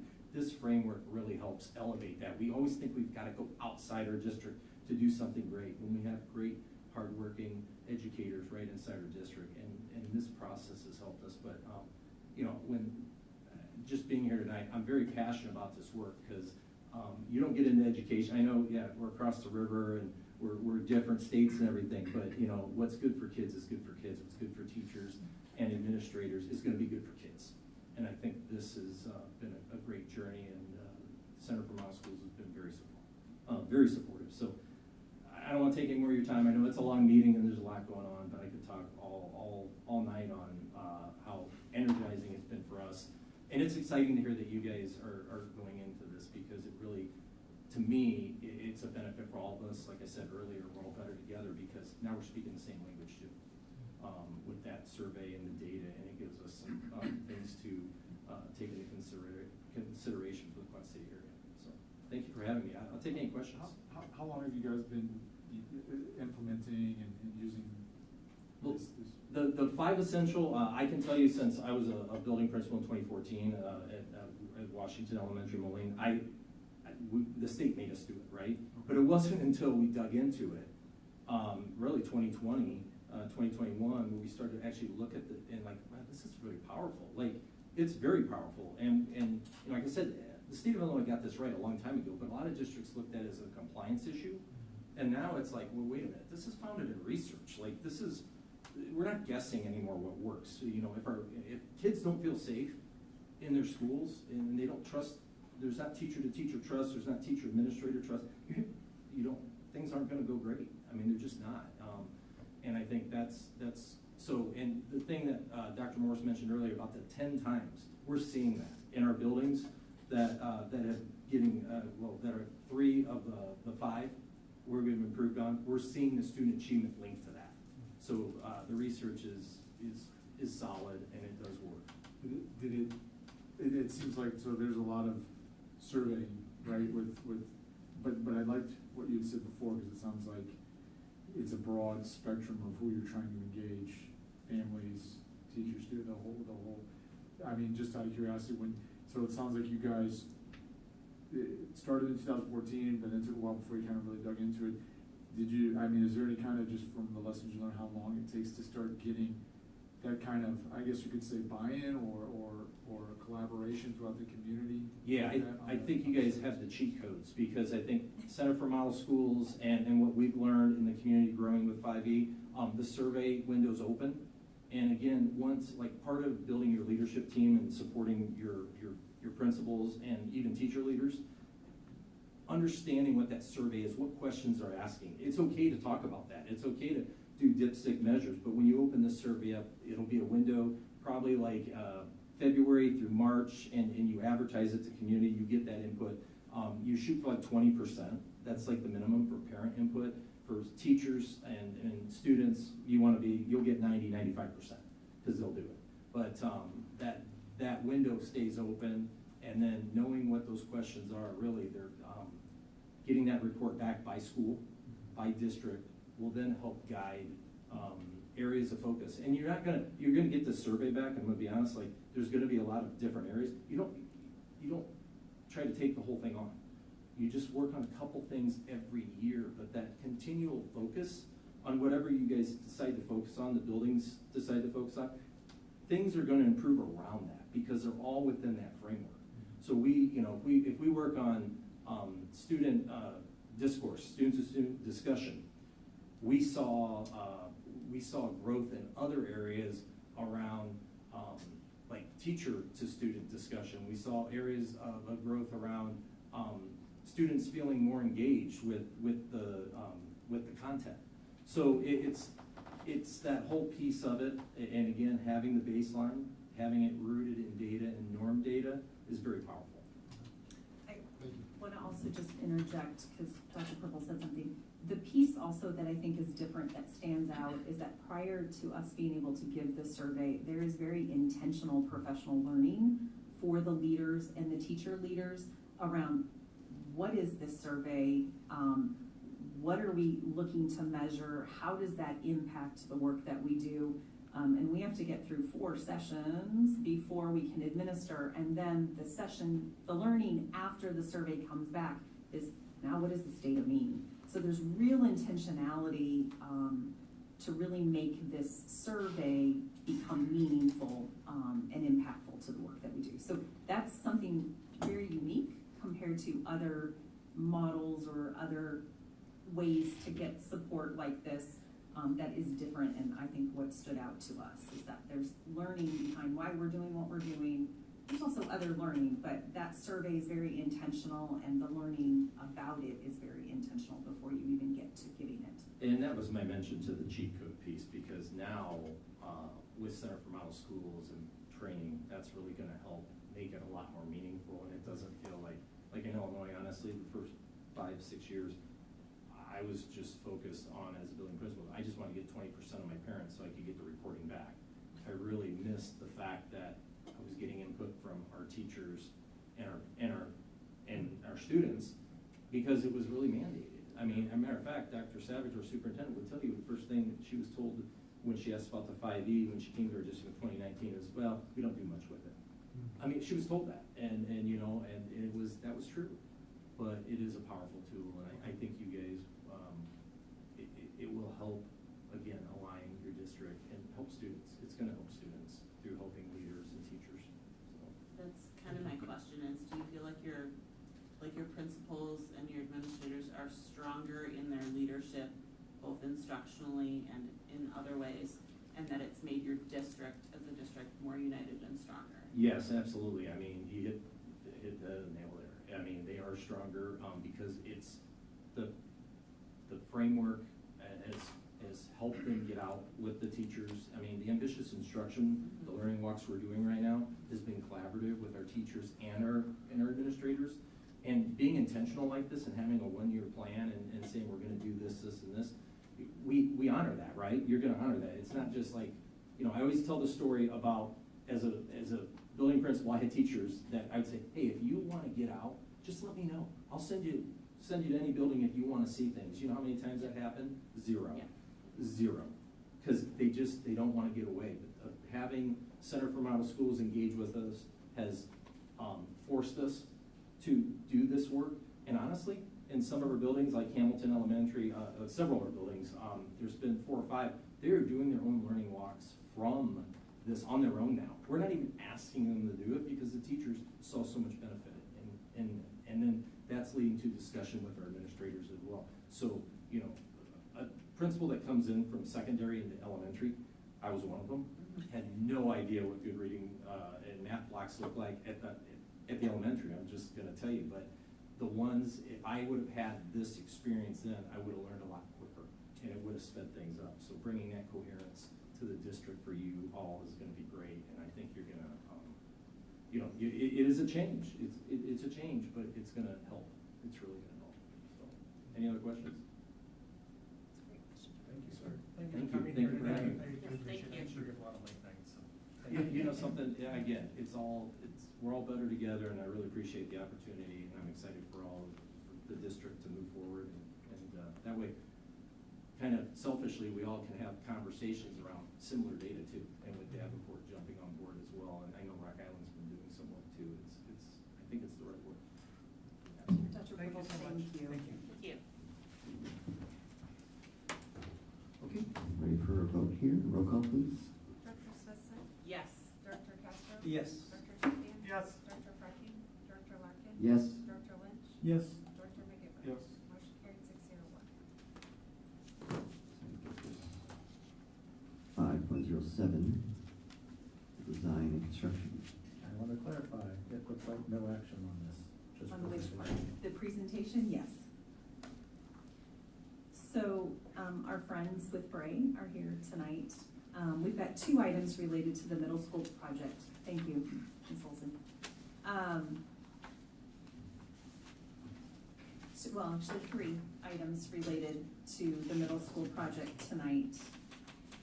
Let me just get caught up on my own agenda. And I believe, is Matt online? Can he hear, Matt, can you hear us? Can we hear him?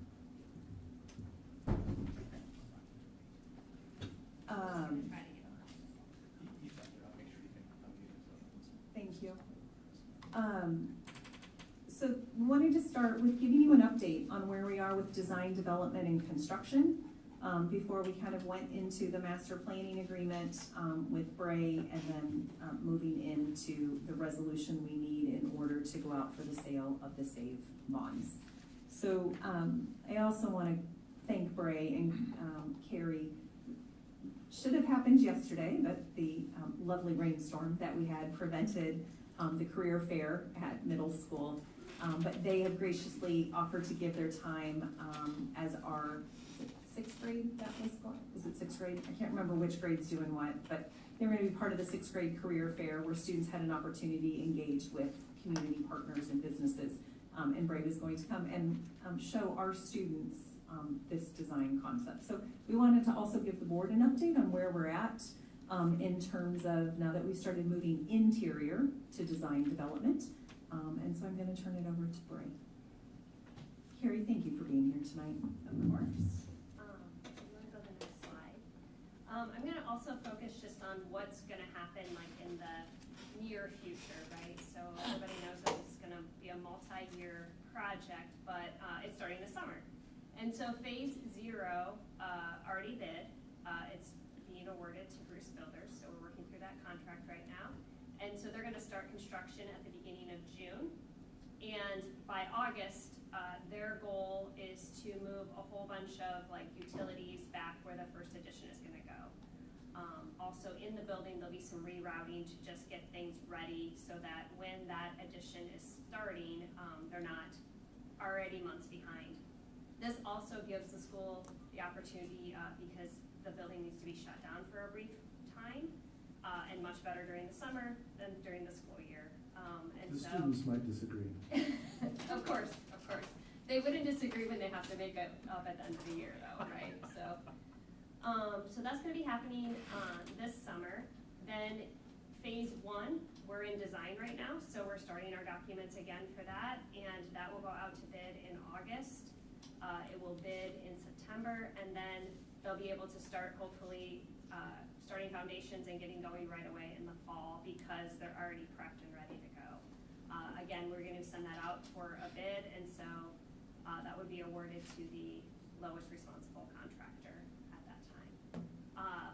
flash forward to when that addition would be finishing in the summer of 2026. And the summer of 2026 is when a lot of action happens, because you're going to have the addition finishing up. They're going to start demoing part of the first part of the building. They'll be working in other parts of the building. And so if you want to go up to the first one. So this is phase 0. This is kind of the area that they're going to be working in. I'm going to flash forward to the next one. This is phase 1. So this is the additions that are going to be added on. So this is where that parking lot currently is in the back.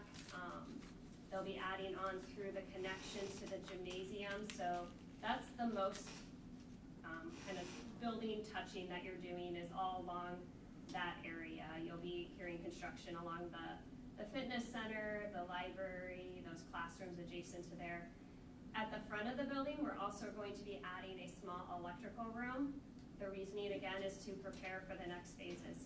We can't demo and get rid of your electrical room until we have built a new sound one that everything is routed to. And so that is prep work for the next phase in phase 2. With phase 1, there's also a little bit of renovation. So you can see the red areas up there.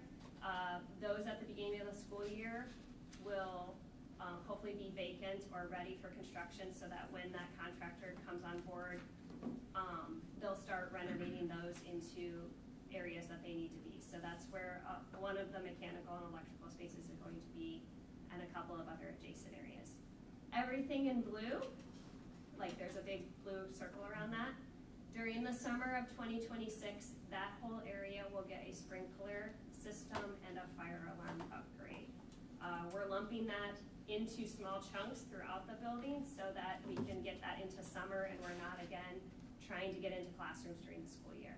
So because we're already working in this area, we decided to lump this one out into phase 1 and start that work right away. I guess any questions on kind of the next work, if that makes sense, and the schedule of all of that? So phases 0 and 1 are get us through essentially the end of the next school year. Yep. They'll finish up in the summer of 2026, and you'll open up using that addition.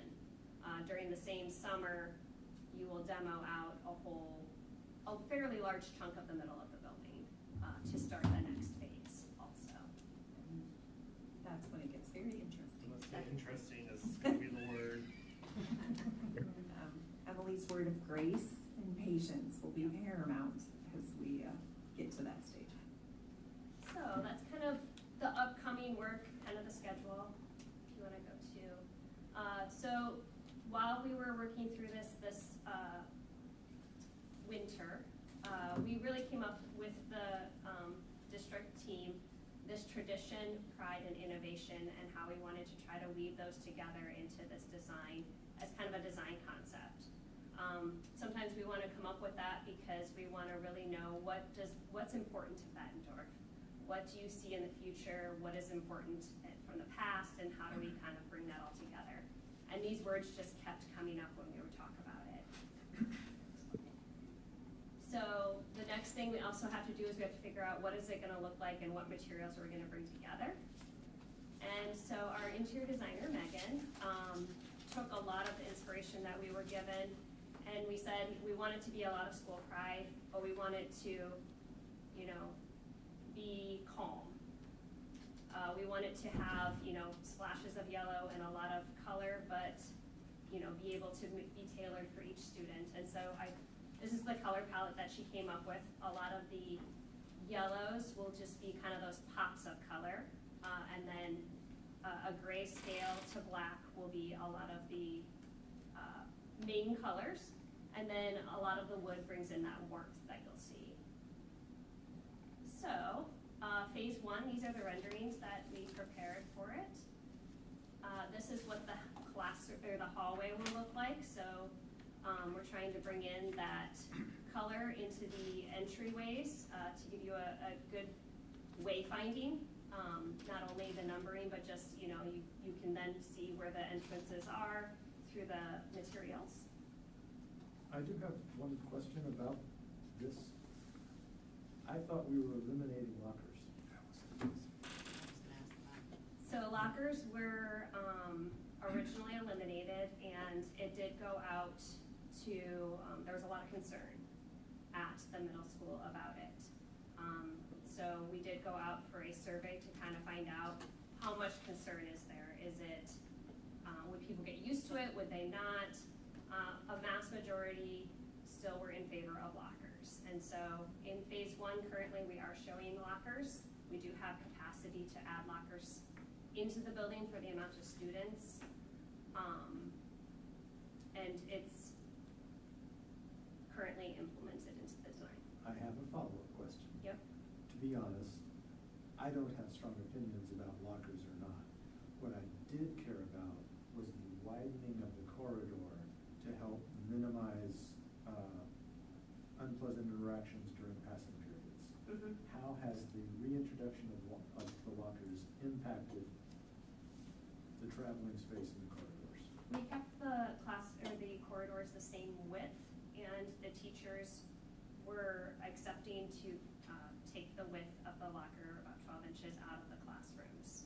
So the classrooms are still around the 850 square feet instead of 900. Carrie and Dr. Morse, thanks to Ben, I was able to unmute, so I appreciate you bearing with me as I couldn't respond to your question earlier, Dr. Morse, I apologize.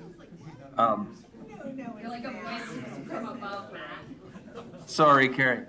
The locker question is always one we're dealing with. I would say in general, it's more typical now at the high school level to eliminate or reduce. Middle school, we're seeing more of a move to the 2-tier like you're seeing here in this rendering. So it's taking up less space across the building, but we're still providing them. The other part is we're not building them in like we used to on concrete bases. This can be on a wood base so that even if 5 years from now you decide you don't want lockers on one side of the hall or both, you're not tearing out concrete. You're able to very easily remove those lockers, paint the wall. I'd also say this this rendering specifically is showing a pretty wide corridor. There's about 12 feet of space here in the corridor, which would be more than normal. So I think collectively we feel this is still a good compromise, transitional position between no lockers and some lockers that will allow you to flex this over time very easily if you decide you want to remove them down the road. I think there was also some discussion about, do we assign everyone a locker, or do we find out who wants a locker and start to gauge it that way and see if it starts to move down in usage also, because I know that the high school level it is going down. And so lockers in this phase could in fact be transitional because a lot of lockers will be lost in the demo. And so this is essentially replacement, and we see, yes, we need the full quantity, this is sufficient, we don't even need as many as phase 1 built. you could do that because the projects are phased But of out. course, if we decide we don't need them, we can't add that 50 square feet back in each of the classrooms. That would be much harder because of the design. You are correct. Which means my follow-up is that compromise comfortable? Are we good with that? I guess I'm looking at Alan as I ask that question. I feel comfortable with how,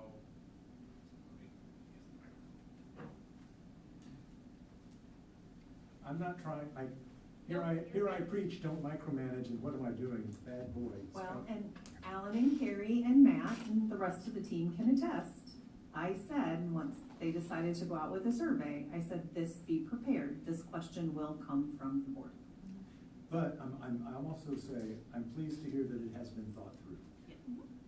we were really intentional about getting teacher input, parent input, student input, teacher and staff input. And so we took all of that into consideration, and Bray has done an excellent job of taking that input, sitting with all of those parties, and what you see is a reflection of that. And in talking to staff as we started with a hallway that was void of lockers, we said we are emphasizing and prioritizing maximizing classroom space. And so as we started to get feedback, we said, if lockers are a priority, please understand that what we'll need to happen is classrooms will have to become smaller. Now, the caveat of that, the classrooms that we have currently in the back of the building that will still exist, we're staying above that or at that level in terms of square footage. So we could at least base that on the classrooms that are the largest in the building. We're trying to stay at that level. So the issues that we're finding with part of the older section, we're not trying to repeat that, but we're trying to stay at a good base, and then as we set this up, which you'll see here in a bit, it does create some a better flow and a better function in the classroom. But this does reflect a lot of voice. That's what I need to hear. Thank you. I want to add, when we tried to remove lockers when I was at middle, to hear that they're not putting that cement base and everything, that was a huge deterrent to us being able to do that. So I like the idea that we learned from that. And even the have wing something- walls, we've Yep. just taken out the wing walls because then you have the flexibility of Yep, so that is something that we really ran into, especially in A-Hall when we were going to do that. The amount of money it was going to cost to break up that concrete that they were sitting on for safety hazard really put a damper on that, so we weren't able to do it. I would say it was probably the most discussed item when we went to the user groups, once they heard that there was no lockers, because, you know, in implementation, they talked about, the bags, the coats, the instruments, what do we do with all this? It's on the floor and tripping over it. And, you know, we even went down the road of, well, you could have hooks. We could put hooks, and we went down a lot of different avenues, and, just unanimously, we heard lockers are preferred. Questions? Next one. Oh, yep. Oh, sorry, back one. So this is kind of a view of what some of those restrooms will look like from, kind of the outside. So you can see that, it really is a hallway, with windows, kind of obscured windows into it, so that, we're really trying to make it a conscious effort to be able to make sure that the bathrooms are a very safe environment. We're hoping that this really reduces bullying and all sorts of things by providing these restrooms. This also was the second most talked about concept, and I have to say unanimously, once people heard the reasoning, I don't know of anyone that said that is a bad idea. Just from the building users, even the parents that we presented to, they all understood it. Most of their kids are coming home and saying, you know, the bathrooms can be hard. And so this seemed to be, and there'll be an adjustment from the users because they're not used to it, but we heard very good things about this in all of the user group meetings. So this is a view into a typical classroom. This in the next slide. You can start to see where some of that material comes in, a lot of casework in the back. Again, we worked with the teachers on what does that look like and what's useful and what's not useful, so that we are putting in the things that they're wanting. The furniture has not been fully designed yet, so this is kind of just to show you what it could be. And then the windows are reflective of kind of the rest of the building. The phase 1 windows are a little bit smaller than the existing windows because it is your FEMA storm shelter. There's some restrictions on size of that, but I don't think that most people will notice the difference. It's like 8 inches one way or the other. And then there's another view into it. So that is your typical classroom.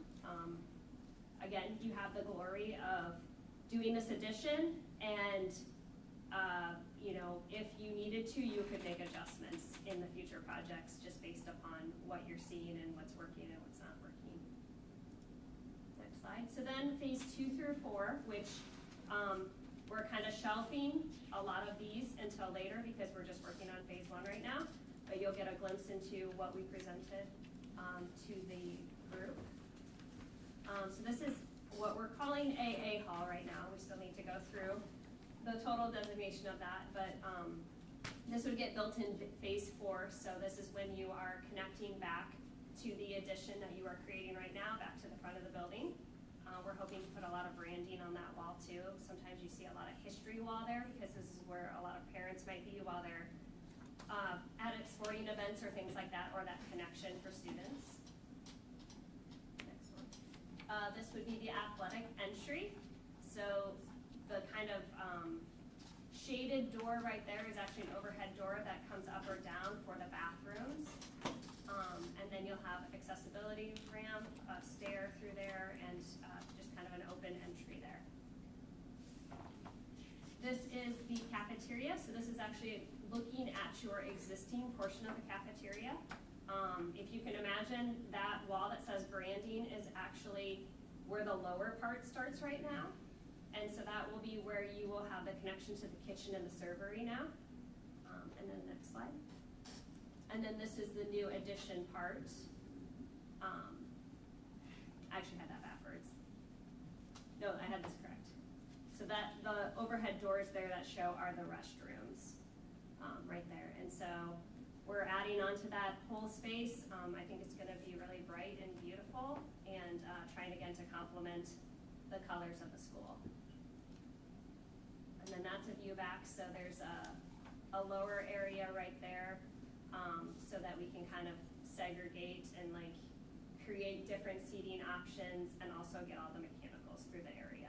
But by using those materials, it'll still feel very open. And then that's with no furniture. So again, we haven't designed it all, but we'd like to give it a perspective of what it could look like with the furniture. Carrie, what is that rectangle in the roof, or the ceiling? Yeah, ceiling, yes. It's our way to add acoustics and to hide the mechanical, so that the air can get to that area without making it all lower. And it also, so if you lower parts of it like that over the seating, it kind of gives a cozier feel to it. And so based on the seating, we'll probably put seating there that makes that feel that way too. Mainly to hide the mechanical system though. All right, that's good. And then this is your hallway, Hall D right now, that connects. Then this will be the that courtyard, and that would be entering the cafeteria, and straight ahead would be the athletic entry. And so hoping to make that all wider, brighter. That connection, this is kind of where you're right at the entry, where you can choose to go towards the athletics or into the education wings. And then B Hall in the next one. So this is going to be your STEAM classrooms. And so that's kind of one of your highlights right when you walk in the building, is seeing kind of this accentuated area right down the middle, and that's where all of those electives come in together, which is kind of your heart of your building right now when it's all done. And then that's just a entry area to the classrooms, just to kind of see what that's looking like. And then that is one of your STEAM classrooms right now.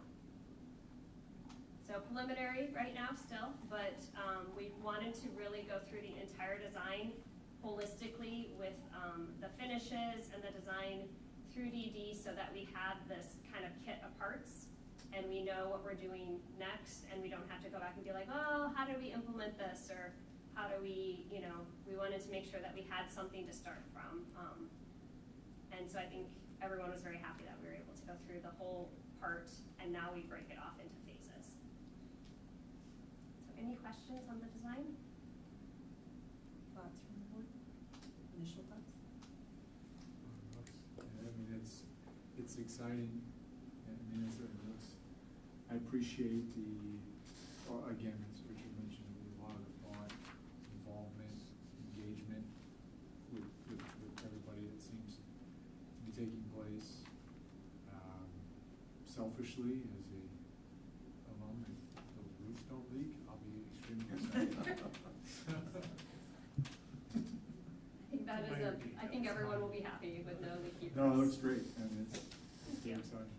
The team's worked hard on it, and we had a lot of really great meetings at the middle school. We're just a lot of really good feedback, so that helps. Thank you so much. All right, thank you. Carrie, thank you. Matt, thank you. Thanks, Carrie. Thank you, district team. 5.08. We have a motion. I move we approve the BMS Master Planning Agreement with Gray Architects as presented.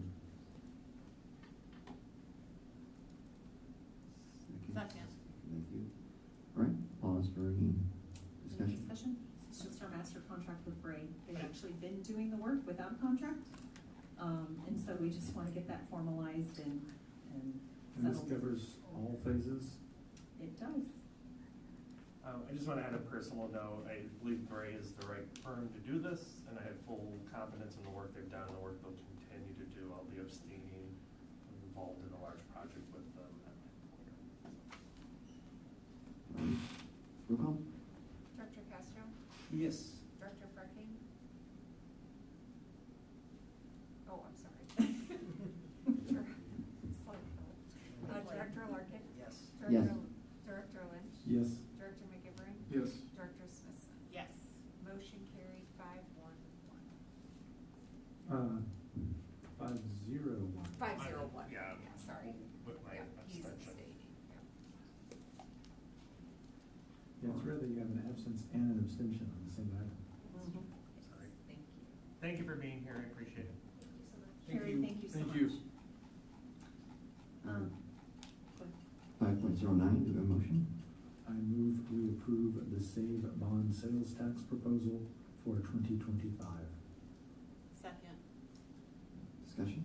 So before we get started, Beth, are you on? Yes, I am. And Matt, are you on? Matt Wolford is still on. Are you waiting for another Matt? Yes. Sorry, Dr. Morse. Matt Gillespie. Yeah, I was thinking that's who you were referring to. I do not see Matt Gillespie on yet. Okay. So Beth Grove is our legal counsel that has been and will continue to support us from Allers and Cooney through this bond process.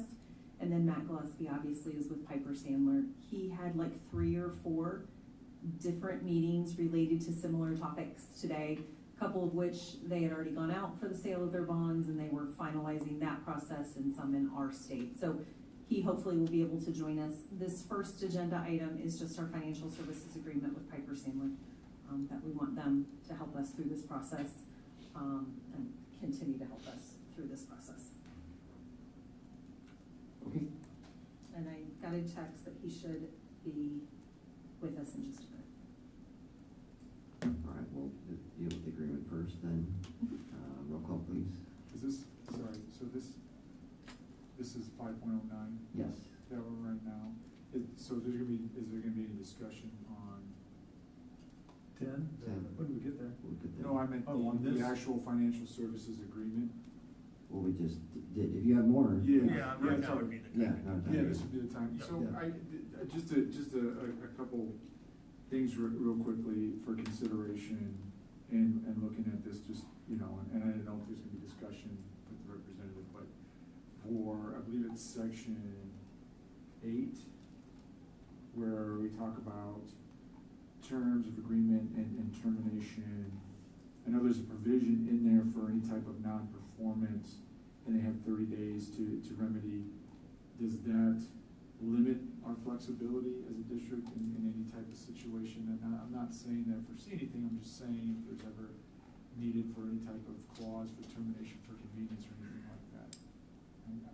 I guess I don't know, I'm not understanding your question. So the only avenue that we have of termination, if there was some type of, non-performance or event, and then they would have 30 days remedy. I'm thinking through our flexibility as a district, and that's fine.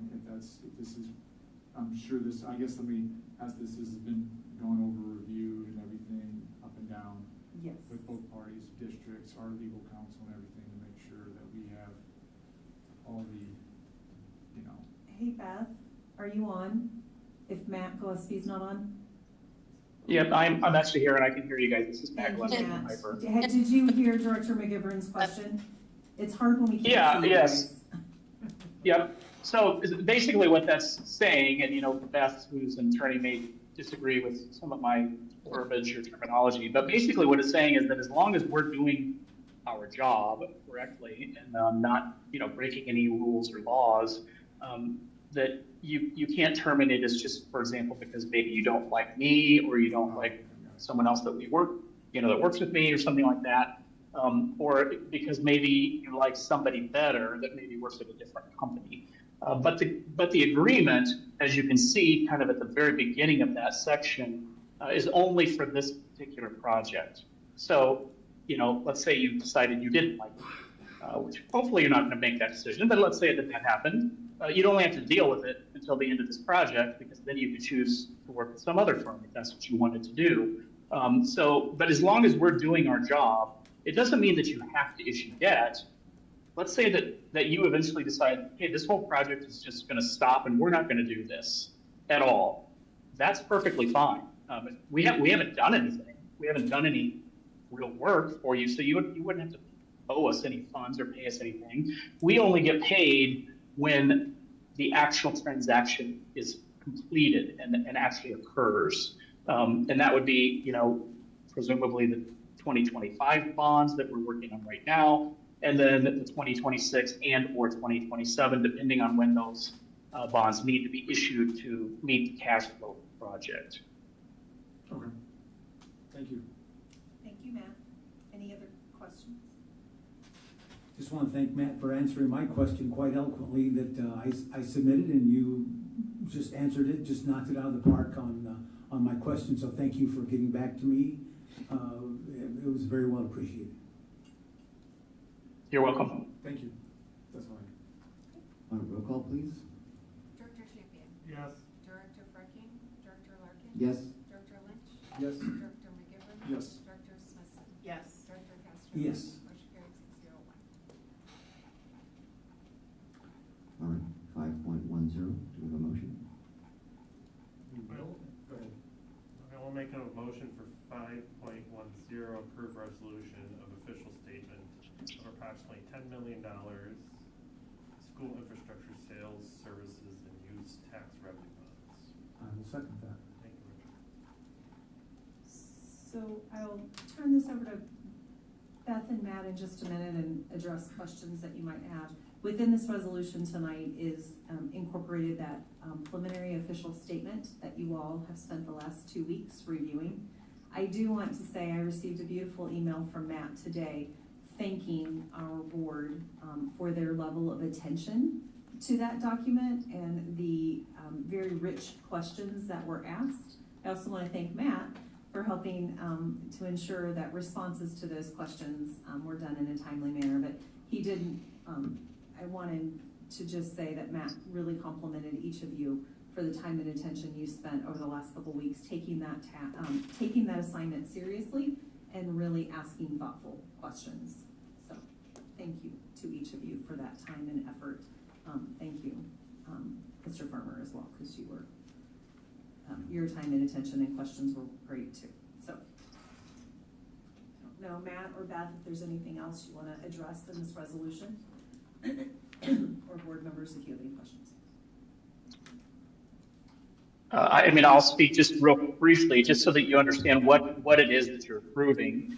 There's really 3 pieces to that resolution that Beth and her staff have provided to you. One, of course, you're just formally setting the date of the sale. So that's fairly obvious. That means that on that day and on that time, that's when the bids will be due. And we will begin to circulate the POS, that preliminary official statement, as early as tomorrow, presuming you approve it here in just a moment, to an array of, technically anyone in the world except for Piper Sandler, but realistically, there's probably 200 to 300 different financial institutions around the country that see it. Of course, you're not going to get 200 or 300 bids. You'll probably get somewhere between 3 and 6 bids. That would be pretty normal. So you're setting the date of the sale.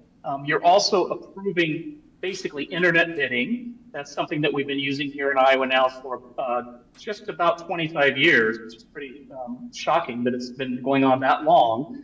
We've used the same system, which is called parity. So there are still bids received sometimes and allowed from somebody who walks into the superintendent's office on the day of the bond sale. They can do that if somebody wants to. Technically, they could call in a bid as long as they can speak to me on that day. They cannot fax a bid, but they could do those other types of bids. They could mail it in. But realistically, in this day and age, those types of bidding really do not happen unless there's some kind of a snafu with the electronic bidding system. So, pretty much 100% of those bids are going to come through that internet system. You'll get to see that, or at least anybody that wants to see it, in the daytime on the day of the sale. If you want to come to that part of the event during the day, it's not a public meeting, but it is a public event. Anybody's welcome to see that. I wouldn't suggest that it's anything super exciting by any means, but it is interesting if you've never seen the process. It's somewhat like eBay. There are people bidding, although we can't see the bids, which is very important for you to understand. We cannot see the bids until the deadline. We don't want to see the bids because, especially if we're handling that sale via Zoom, because you can only see a very small part of the room I'm sitting in, and I can only see a very small part of any room that you might be sitting in. We want to make sure that I don't have inside information from a bidder, and we want to make sure that you don't have inside information from a bidder, because you could give that information to a local bank who might be physically standing there with you, and I could be texting it or sending in a message to one of the bidders who might be my friend, but we can't see the bids. So that's very important for you to understand. So you're allowing for that electronic bidding, and then you're also approving the document itself. So basically you're saying, I actually took the time to read this, which again, as Dr. Morse said, and I wasn't just blowing hot air up her backside. I do not send an email like that lightly to school boards, and actually I've probably almost never sent an email like that. But the questions that those of you that chose to ask questions that you asked really were unbelievably good questions that you should have been asking, questions that every school board should be asking.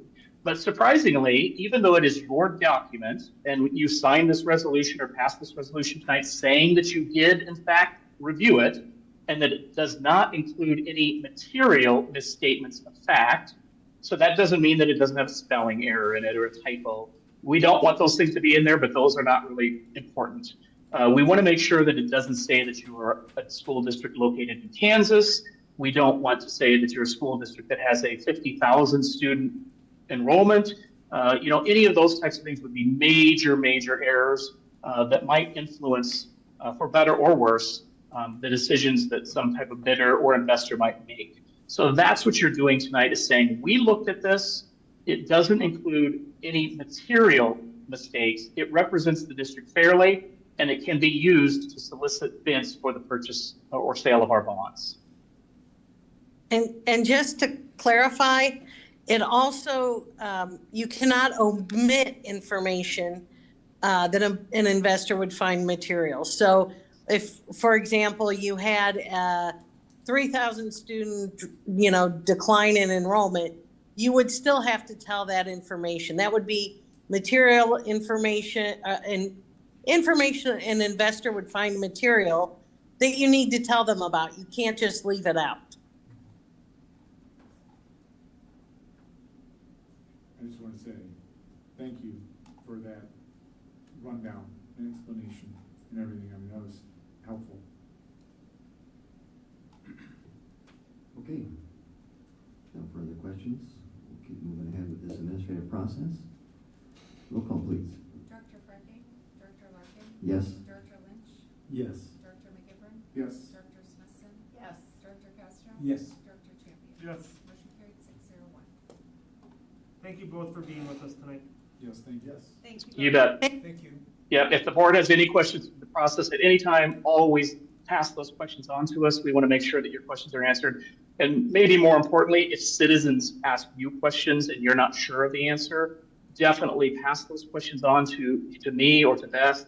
We want to make sure that those questions are answered, because we do not want there to be misinformation and miscommunication circulating around any school district when we're talking about these very large numbers, $10 million, et cetera. So always ask questions. You're never going to be bothering us if you do so. So thank you for having us tonight, and also thank you for being flexible so that I could attend another board meeting just a few moments ago. I appreciate that as well. Have a good night. Well, Matt, thank you. And to Matt's point, if you get questions as we move through this next month, please just continue to send them to me.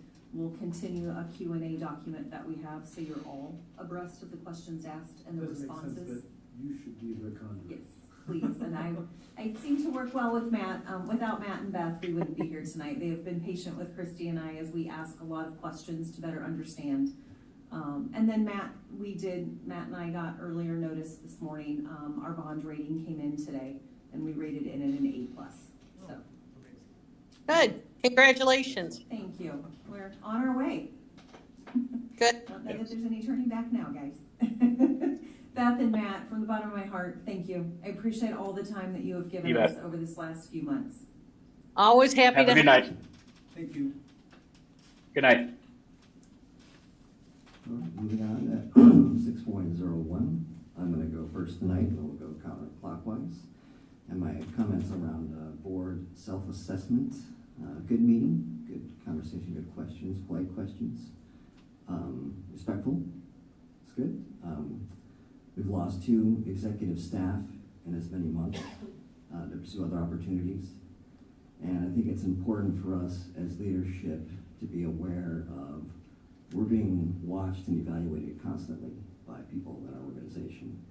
How we ask questions, how we present information, our presence, different places, our missing presence in different places, all has an impact on our staff and how they receive our actions. And so it's important to digest why those staff have transitioned to other things, and if we need to make adjustments to keep those human capital here. Retention, I think, is important.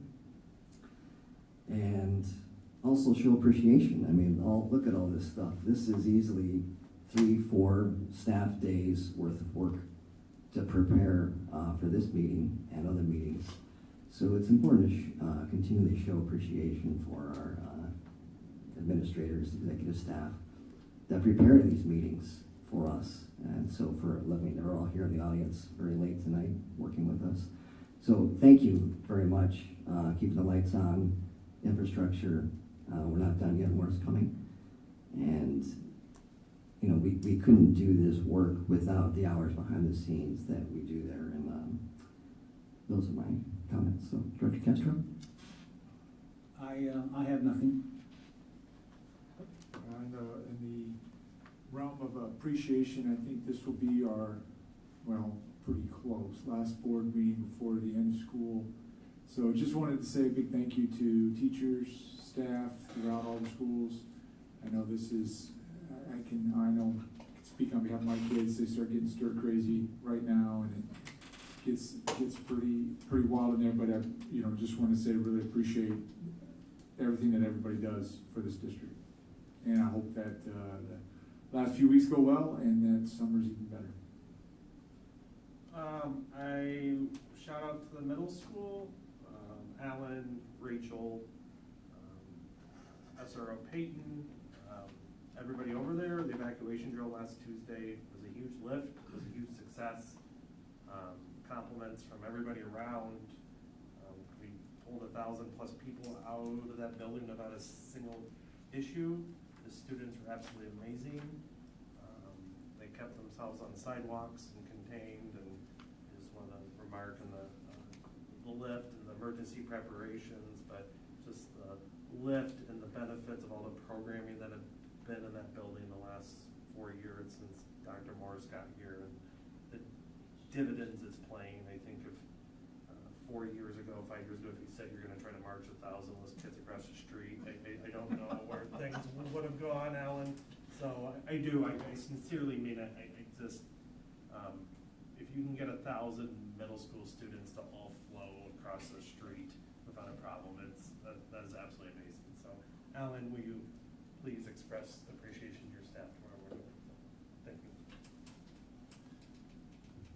I kind of want to thank the high school. There are so many events that happen in our high school, and it's an all hands on deck situation at a lot of the times. And it's really interesting to see that our custodians volunteer their time to work events when they don't have to be there, that our security staff, and I'm not sure what her name is, but one of the security staff at the high school, I've heard her say probably 4 or 5 times as I've been at events, I came because the kids asked me to come. They asked me to come, so I'm here. And I think that just is an important thing to acknowledge, that our staff is here for our students, and that they put students first. And they do such amazing work for our students. There's a lot of volunteers as well, but our staff in particular come and spend of their own time when they don't have to be here to do things that they know that their students enjoy. They come to see their students perform, they come to see their students play, to see their students compete. And I think that that shows a huge dedication from our staff, and I wanted to thank them. Thank you, and that would be Miss Shelby Johnson. Yes, she is, I've seriously heard her say 4 or 5 times, I'm here, so-and-so asked me to be here, so I'm here. Yes.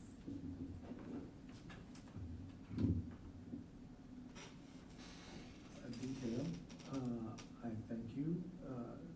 Our consent agenda had the vast majority, if not all, of our student teaching agreements all together in one go. I like that we've been able to move that and get them synchronized, and I appreciate the work moving forward. It is clear how busy this place is as we have so many end-of-year things going on. And I'm just glad to be able to show up to a few of them. Moving on to calendar items. Next up is graduation. I'm sure details will be forthcoming about where we need to say the Navy muster. I have a little bit of detail for you. Sure. You'll get an invitation in your weekly communication. You are to report to what I call the mark. It is now the Vibrant, but old habits die hard, by 6:30 p.m. on that Saturday, so we can get staged and ready to go. In terms of parking, we're still finalizing those details. So you have a time, and then when you enter into the facility, we will make sure either I or someone is there to let you know where you need to go. As Melissa right now is affectionately calling it the green room. And so, but once you get in, we'll make sure there is someone there. At 6:30 p.m. on Saturday, May 31st. There's more information that'll be coming this week. That's the key detail. Yep, 6:30 p.m. We're missing a key date on this? It's Edison graduation? Yeah, I was there for Edison. Edison graduation, as I shared with you, is tomorrow night, May 22nd? 6 p.m. Right, Karen? 6 p.m. in the new building. Yes. Thank you. You bet. I want to remind everybody about that tomorrow. Wouldn't forget. I know. Kind of a gentle reminder, Richard. I appreciate that, Andrew. It's the first one of the new. Did we have one there last? No. Is this the first one? First one. It's the first one at the new. Yeah. Yeah. Sorry, I'm losing track of time. Okay. Now Ben's anxious here, so we'll go motion enter closed session. I move we move into closed session in accordance with Iowa Code Chapter 21.5 Sub 1 Sub K of the Open Meetings Law to discuss information contained in records in the custody of a governmental body that are confidential records pursuant to Iowa Code 22.7 Sub 50. Sergeant? Roll call, please. Director Larkin. Yes. Director Lynch. Yes. Director McGivern. Yes. Director Smith. Yes. Sorry. Director Castro. Yes. Director